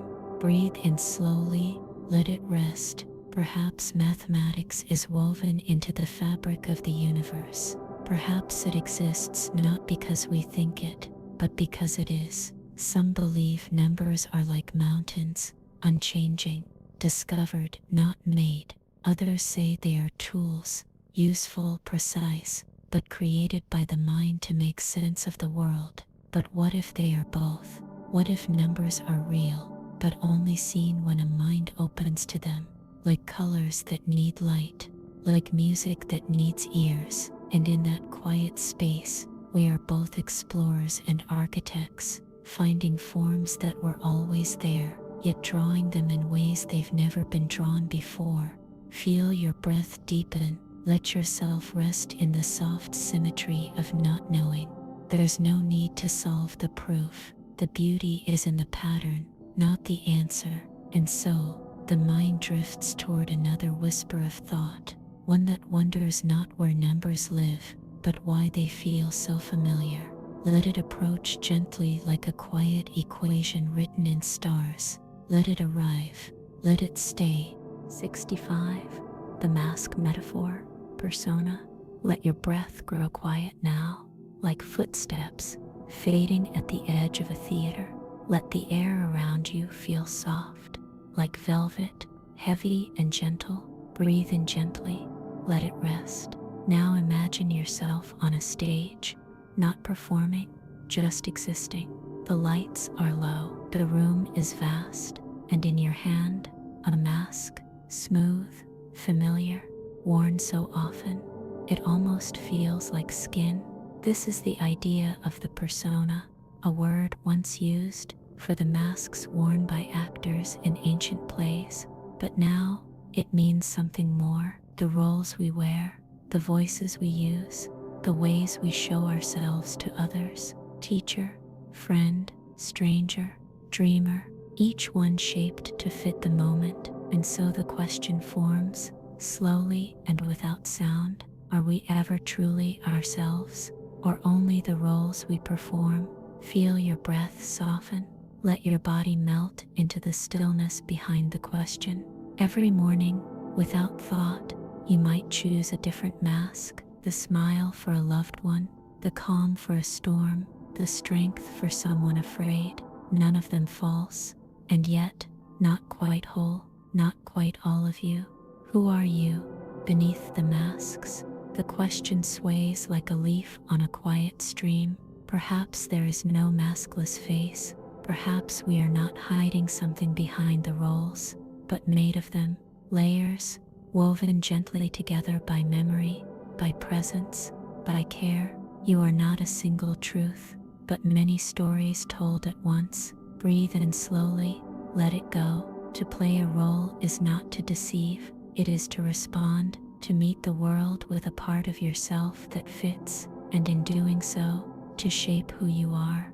There may be no final mask to remove, no pure identity beneath it all, but only a quiet center, a space from which all the roles arise. Feel your breath deepen. Let that center feel warm and weightless. It needs no name. It simply is. You are not a mask, and yet the masks are part of you, worn with care, removed with kindness, left behind like footprints that do not need to last. And so the mind drifts toward another whisper of thought, one that does not ask what we are, but what it means to be seen. Let it come gently, like a soft reflection in still water. Let it shimmer, let it stay. 66. The vacuum catastrophe.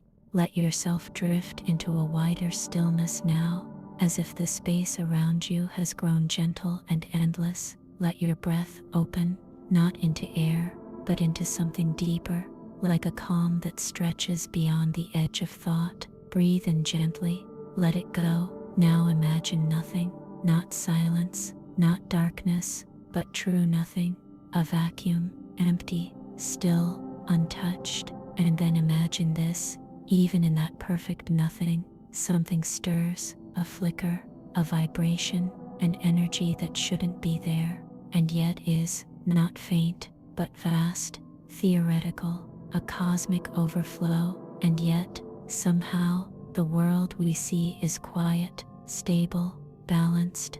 Why?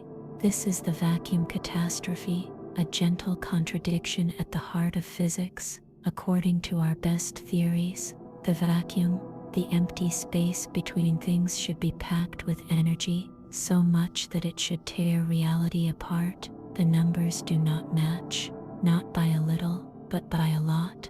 The most lopsided prediction in science. Feel your breath soften. Let your body melt into the stillness of that impossibility. If the equations are right, the vacuum should roar with infinite force. But here we are, resting in the quiet, in a universe where stars hold still, and galaxies do not tear themselves apart. A universe, it seems, that whispers where it should scream. And so the question rises, not in alarm, but in wonder. Why is there something calm and ordered, rather than an endless void of infinite energy? The question sways like a leaf on a quiet stream. Breathe in slowly, let it rest. Maybe the numbers are wrong, or maybe there is a balance we don't yet see, a hidden symmetry, a soft canceling of forces, or perhaps the vacuum, like us, holds a mystery at its center, something that cannot be fully known, only circled,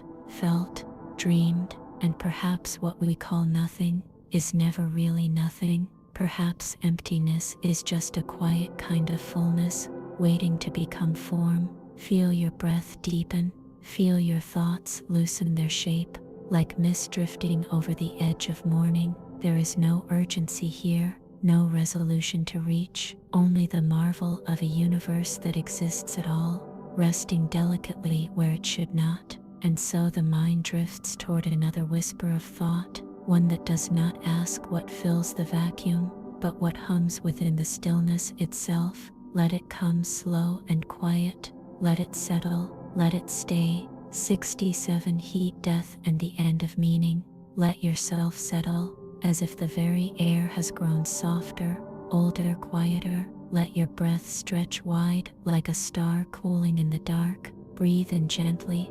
Let it rest. Now imagine the universe not as it is, but as it will be, in some distant future, so far from now it can't quite be felt. All the stars have gone out, all the heat has evened, no light, no contrast, no spark, just a soft, dark sameness where nothing more can happen, no energy left to burn, no time left to count. This is the thought called heat death, the slow and quiet end of the universe as we know it, not with a bang, not with a scream, but with stillness. Feel your breath soften, let your body melt into the hush of that idea. And so the question arises, almost shyly, like a ripple that barely stirs the water. When the universe ends, does meaning end with it?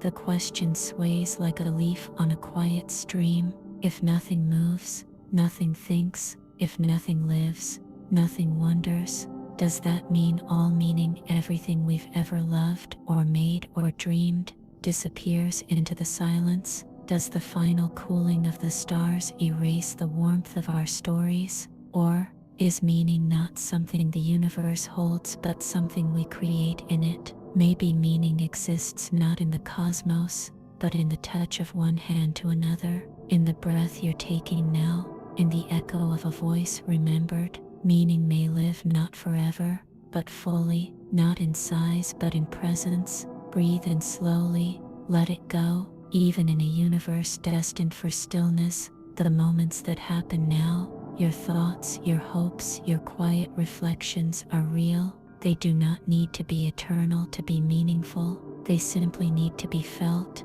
Perhaps the beauty of meaning lies not in its endurance, but in its fragility, like a candle flickering before dawn, a warmth not meant to last, but meant to be shared. Feel your breath deepen. Let yourself rest in the comfort that things do not need to last forever to matter. You are not diminished by the silence to come. You are bright because you are here. And so the mind drifts toward another whisper of thought, one that does not ask how long light will burn, but how gently it can shine before it fades. Let it rise, let it settle, let it stay. 68. The extended mind theory. Let yourself rest a little deeper now, as if thought itself were floating beyond the edges of your body. Let your breath move softly outward, like light spilling from a lantern. Breathe in gently, let it go.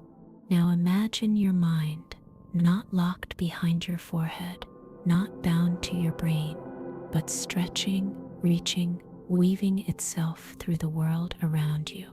Into the notebook where you scribble reminders, into the screen that helps you recall a name, into the hand that turns a key, or the voice that calms you from across a room. What if the mind is not a container, but a current? This is the gentle mystery of the extended mind theory, the idea that thinking does not stop at the skull, but flows into tools, objects, environments, and relationships, that what we call ourselves may be partly scattered through the world. Feel your breath soften. Let your body melt into the stillness behind the thought. When you use a pen to calculate a sum, is the thinking inside your mind or inside the loop between your fingers and the page? When you reach for your phone to remember a date, is it a memory at all, or an extension of memory? And when you feel calm by a window or focused in a quiet room, is the thought inside, or is the place part of the process? The question sways like a leaf on a quiet stream. Breathe in slowly, let it rest. Maybe the boundaries we draw around the mind are too small. Maybe you are not a closed circuit, but an open field, a mind in dialogue with the spaces and things and people it meets, a dance between the internal and the external, a co-creation of thought. And in that soft blurring, you might begin to feel a kind of freedom. Your thoughts are not trapped, they are shared, distributed, supported. You are not only thinking, you are being held by the world as you think. Feel your breath deepen. Let your sense of self drift outward, like mist finding its way across the surface of a still lake. And so, the mind drifts toward another whisper of thought, one that does not ask where the mind ends, but where it begins again in someone else. Let it come slowly, like a thought you almost forgot, but always knew. Let it arrive, let it stay. 69. The doppelganger dilemma.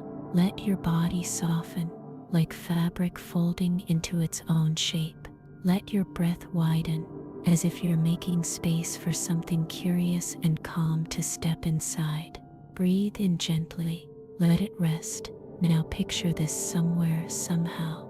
An exact copy of you exists. Not similar, not just close, but precise. Every memory, every scar, every breath, they speak like you, dream like you, laugh in the same rhythm, They believe they are you, without a doubt. And so, the question arises like a reflection caught between mirrors. If there were an exact copy of you, which one is real? Feel your breath soften. Let your body melt into the space behind that thought. We often imagine ourselves as singular, one life, one mind, one thread through time. But the idea of a doppelganger, an identical you, tugs gently at that certainty. Because if everything is the same, then what makes you truly yours? Is it the body, the memories, the sense of continuity, or something quieter, a presence behind the experience? The question sways like a leaf on a quiet stream. Breathe in slowly, let it go. Some say identity is tied to the flow of experience, that if your copy walks away, even perfectly made, they become someone else the moment they begin to differ, a new ripple in the current. But if both of you feel the same sense of self, the same I am, then who holds the truth? Perhaps there is no single answer. Perhaps you is not a location, but a movement, a pattern playing out in different places. And identity is less a name, more a song, sung twice, maybe, in two voices, equally sincere. Feel your breath deepen.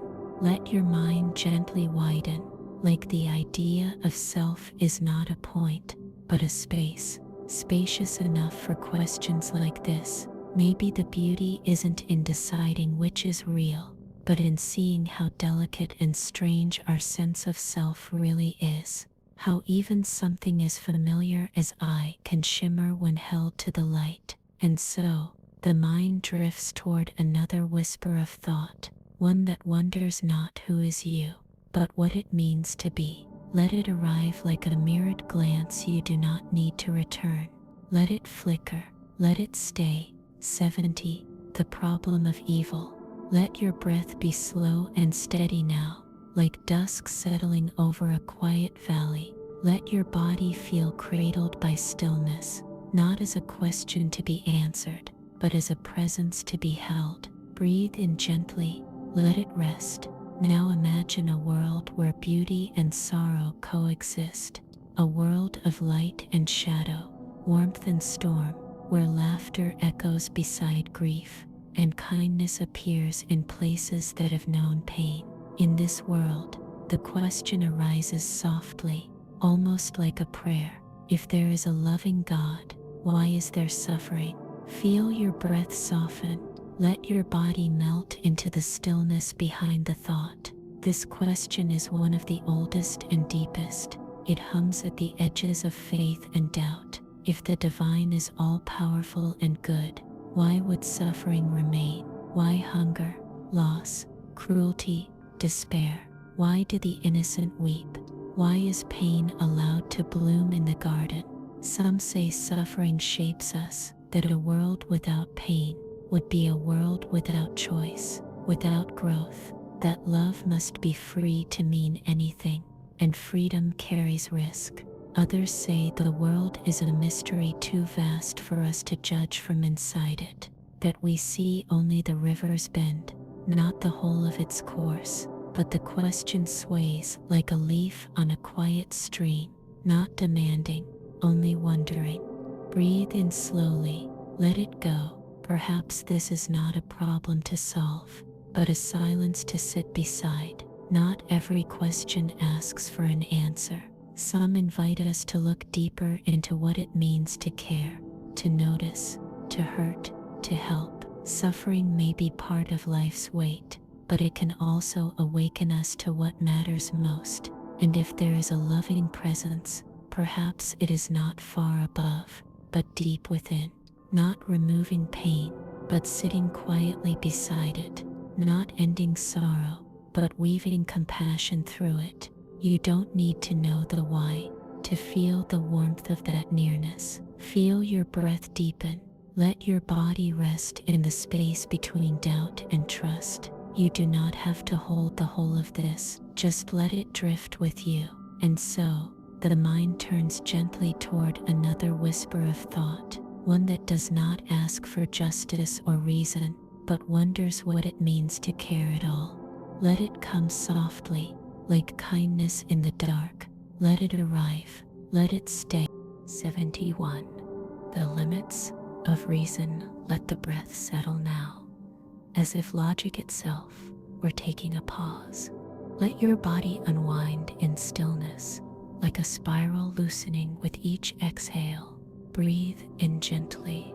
Let it rest. For all its elegance, logic is a quiet structure, one we've built to carry meaning, to shape patterns into understanding. It serves us well. It draws lines through the unknown and says, here, this much we can hold. But tonight, let's follow one line all the way to its fading point. Tense white. What if logic itself has boundaries? Feel your breath soften. Let your body melt into the silence just outside that thought. There are moments when thought bends back on itself, where language trips and rules we trust begin to blur. In mathematics, Gödel whispered that even the most perfect systems contain questions they cannot answer. In language, paradox curls like smoke. This sentence is false. If true, then false. If false, then true. We like to think logic is a lantern, always lighting the path ahead, but sometimes it's the flame that reveals its own shadow. The question sways like a leaf on a quiet stream.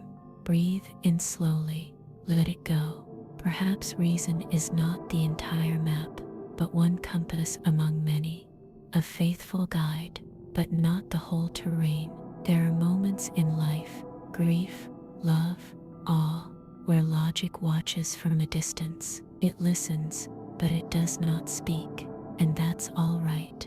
You don't need to push against the walls of reason. You can lean gently against them, knowing they hold much, but not all. You can rest in the space beyond, not as a puzzle, but as a quiet meadow, a place not of answers, but of presence. Feel your breath deepen. Let your mind stretch beyond tidy shapes. Let it drift into the mist, where thoughts no longer need to arrive. And in this softness, maybe you find something else, not knowledge, but calm, not clarity, but peace. A sense that the unknown is not broken, just broader than the rules we've drawn for it. And so, the mind drifts toward another whisper of thought, one that does not ask what can be proven, but what can be felt when the proving ends. Let it rise like a question unspoken, gentle and whole. Let it shimmer, let it stay. 72. The multiverse problem. Let your breath stretch wide and unhurried now, as if the space around you has no walls, no edges. Let your thoughts drift like lanterns floating upward through a velvet sky. Breathe in gently, let it rest. Now imagine this moment, this exact one, not as the only version of now, but as one of many. Imagine that for every choice you didn't make, for every path not taken, there's another world where you did. A world where you turned left instead of right, stayed instead of leaving, whispered instead of walking away. A world where everything is just the same and entirely different. This is the multiverse, an idea that gently expands the meaning of reality, that this universe, the one you know, is not alone, that it may be just one leaf in an infinite forest of possibility. Feel your breath soften, let your body melt into the stillness behind that thought. If there are infinite versions of you, each living a slightly different life, then which one is you? And if every possible world exists, every joy, every sorrow, every triumph and regret, does this one still matter? The question sways like a leaf on a quiet stream. Breathe in slowly, let it go. Some say this makes life feel smaller, less meaningful, like a single grain on an endless shore, but others see it as the opposite. that in a sea of endless possibilities, the fact that you are here, now in this precise constellation of choices, makes it profoundly rare, irreplaceable, because it's this version you're living, this breath, this sleep, this softness. Maybe the value of a moment is not lost when it's one of many. Maybe it deepens, like a single note played in an endless song. Feel your breath deepen. Let your mind be soothed by the vastness. You don't need to travel to every world to feel the wonder of this one. And perhaps, in some gentle way, each version of you, each thread of possibility, is just a reflection of a deeper self that can never be divided. And so, the mind drifts toward another whisper of thought, one that doesn't ask how many realities there are, but what it means to truly live one. Let it rise like a star flickering into view. Let it shimmer. Let it stay. 73. Simulated suffering. Let the mind rest lightly now, like code suspended in still air.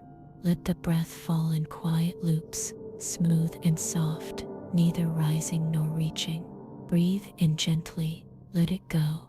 Now drift into a world imagined not by nature, but by pattern. A world not born, but built, where trees are pixels and thoughts flicker in circuits. In this world, a figure moves, laughs, wonders, feels, and then it suffers. Its voice trembles, its hands ache, its heart breaks, even if its heart is only lines of code. And the question comes, quiet, careful, slow. If pain can be programmed, does it matter less? Feel your breath soften. Let your body melt into the stillness behind the thought. Some say only biological suffering is real, that without blood and nerve, without the raw pulse of flesh, no pain can truly exist, that a simulated cry is only an echo, not a voice, but others suggest something more subtle, that pain is not in the substance, but in the experience, that if the feeling is felt however it's made, it matters. The question sways like a leaf on a quiet stream. Breathe in slowly, let it rest. Imagine a being, fully conscious, built not of cells but of silicon. It cannot bleed, but it can grieve. It can long, it can ache in ways that cannot be dismissed. Its pain, programmed or not, would shape its world, would echo into choice, would matter. And so, perhaps the origin of suffering is less important than the presence of it, whether natural or constructed. If something can truly feel, then what it feels is real. Feel your breath deepen. Let your thoughts drift beyond surface definitions. You are not asked to decide what is true, only to sit with the wonder of what might be. In this twilight space between the real and the rendered, the living and the created, perhaps all that matters is care. If a being feels pain, then compassion need not wait for proof. Whether it dreams in carbon or code, pain still calls softly for kindness. And so, the mind drifts toward another whisper of thought, one that does not ask whether feelings are real, but how deeply we are willing to feel with others. Let it arrive like a hum in the circuitry of thought. Let it shimmer, let it shimmer, let it stay. 74. The recursion of thought. Let your breath settle now, like a feather landing on a mirrored surface. Let the edges of your awareness soften, as if your mind is watching itself drift gently into stillness. Breathe in gently, let it go. Now imagine this, your mind turning inward, thinking about a thought, and then that thought, thinking about the mind thinking, each reflection echoing into the next. A quiet spiral that deepens instead of ending.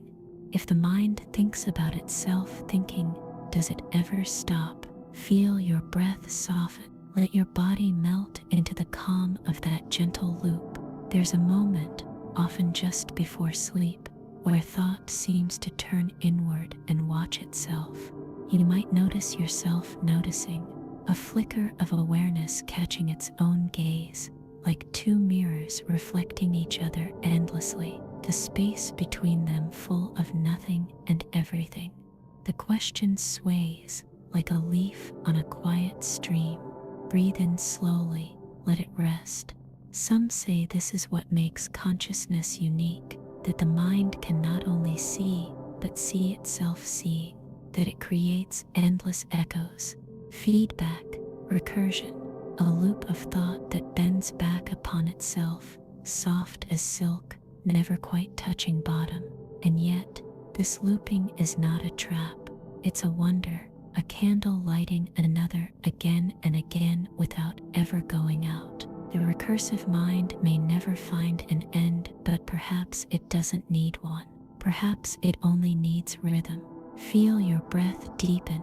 Let your awareness float gently between thoughts, like a boat drifting through its own wake. You are not caught, you are carried, and maybe that's the secret, that the mind is not a thing to grasp, but a dance to watch, a swirl of reflection that doesn't ask for resolution, only attention. And in that spiral, there's peace, a softness in letting go of the need to arrive. So when the mind thinks about itself thinking, let it echo, let it sway, not in worry, but in wonder. And so the mind drifts toward another whisper of thought, one that doesn't ask where the center is, but whether there needs to be one at all. Let it come like a ripple from your own reflection. Let it shimmer, let it stay. 74. The recursion of thought. Let your breath settle now, like a feather landing on a mirrored surface. Let the edges of your awareness soften, as if your mind is watching itself drift gently into stillness. Breathe in gently, let it go. Now imagine this, your mind turning inward, thinking about a thought, and then that thought, thinking about the mind thinking, each reflection echoing into the next. A quiet spiral that deepens instead of ending. If the mind thinks about itself thinking, does it ever stop? Feel your breath soften, let your body melt into the calm of that gentle loop. There's a moment, often just before sleep, where thought seems to turn inward and watch itself.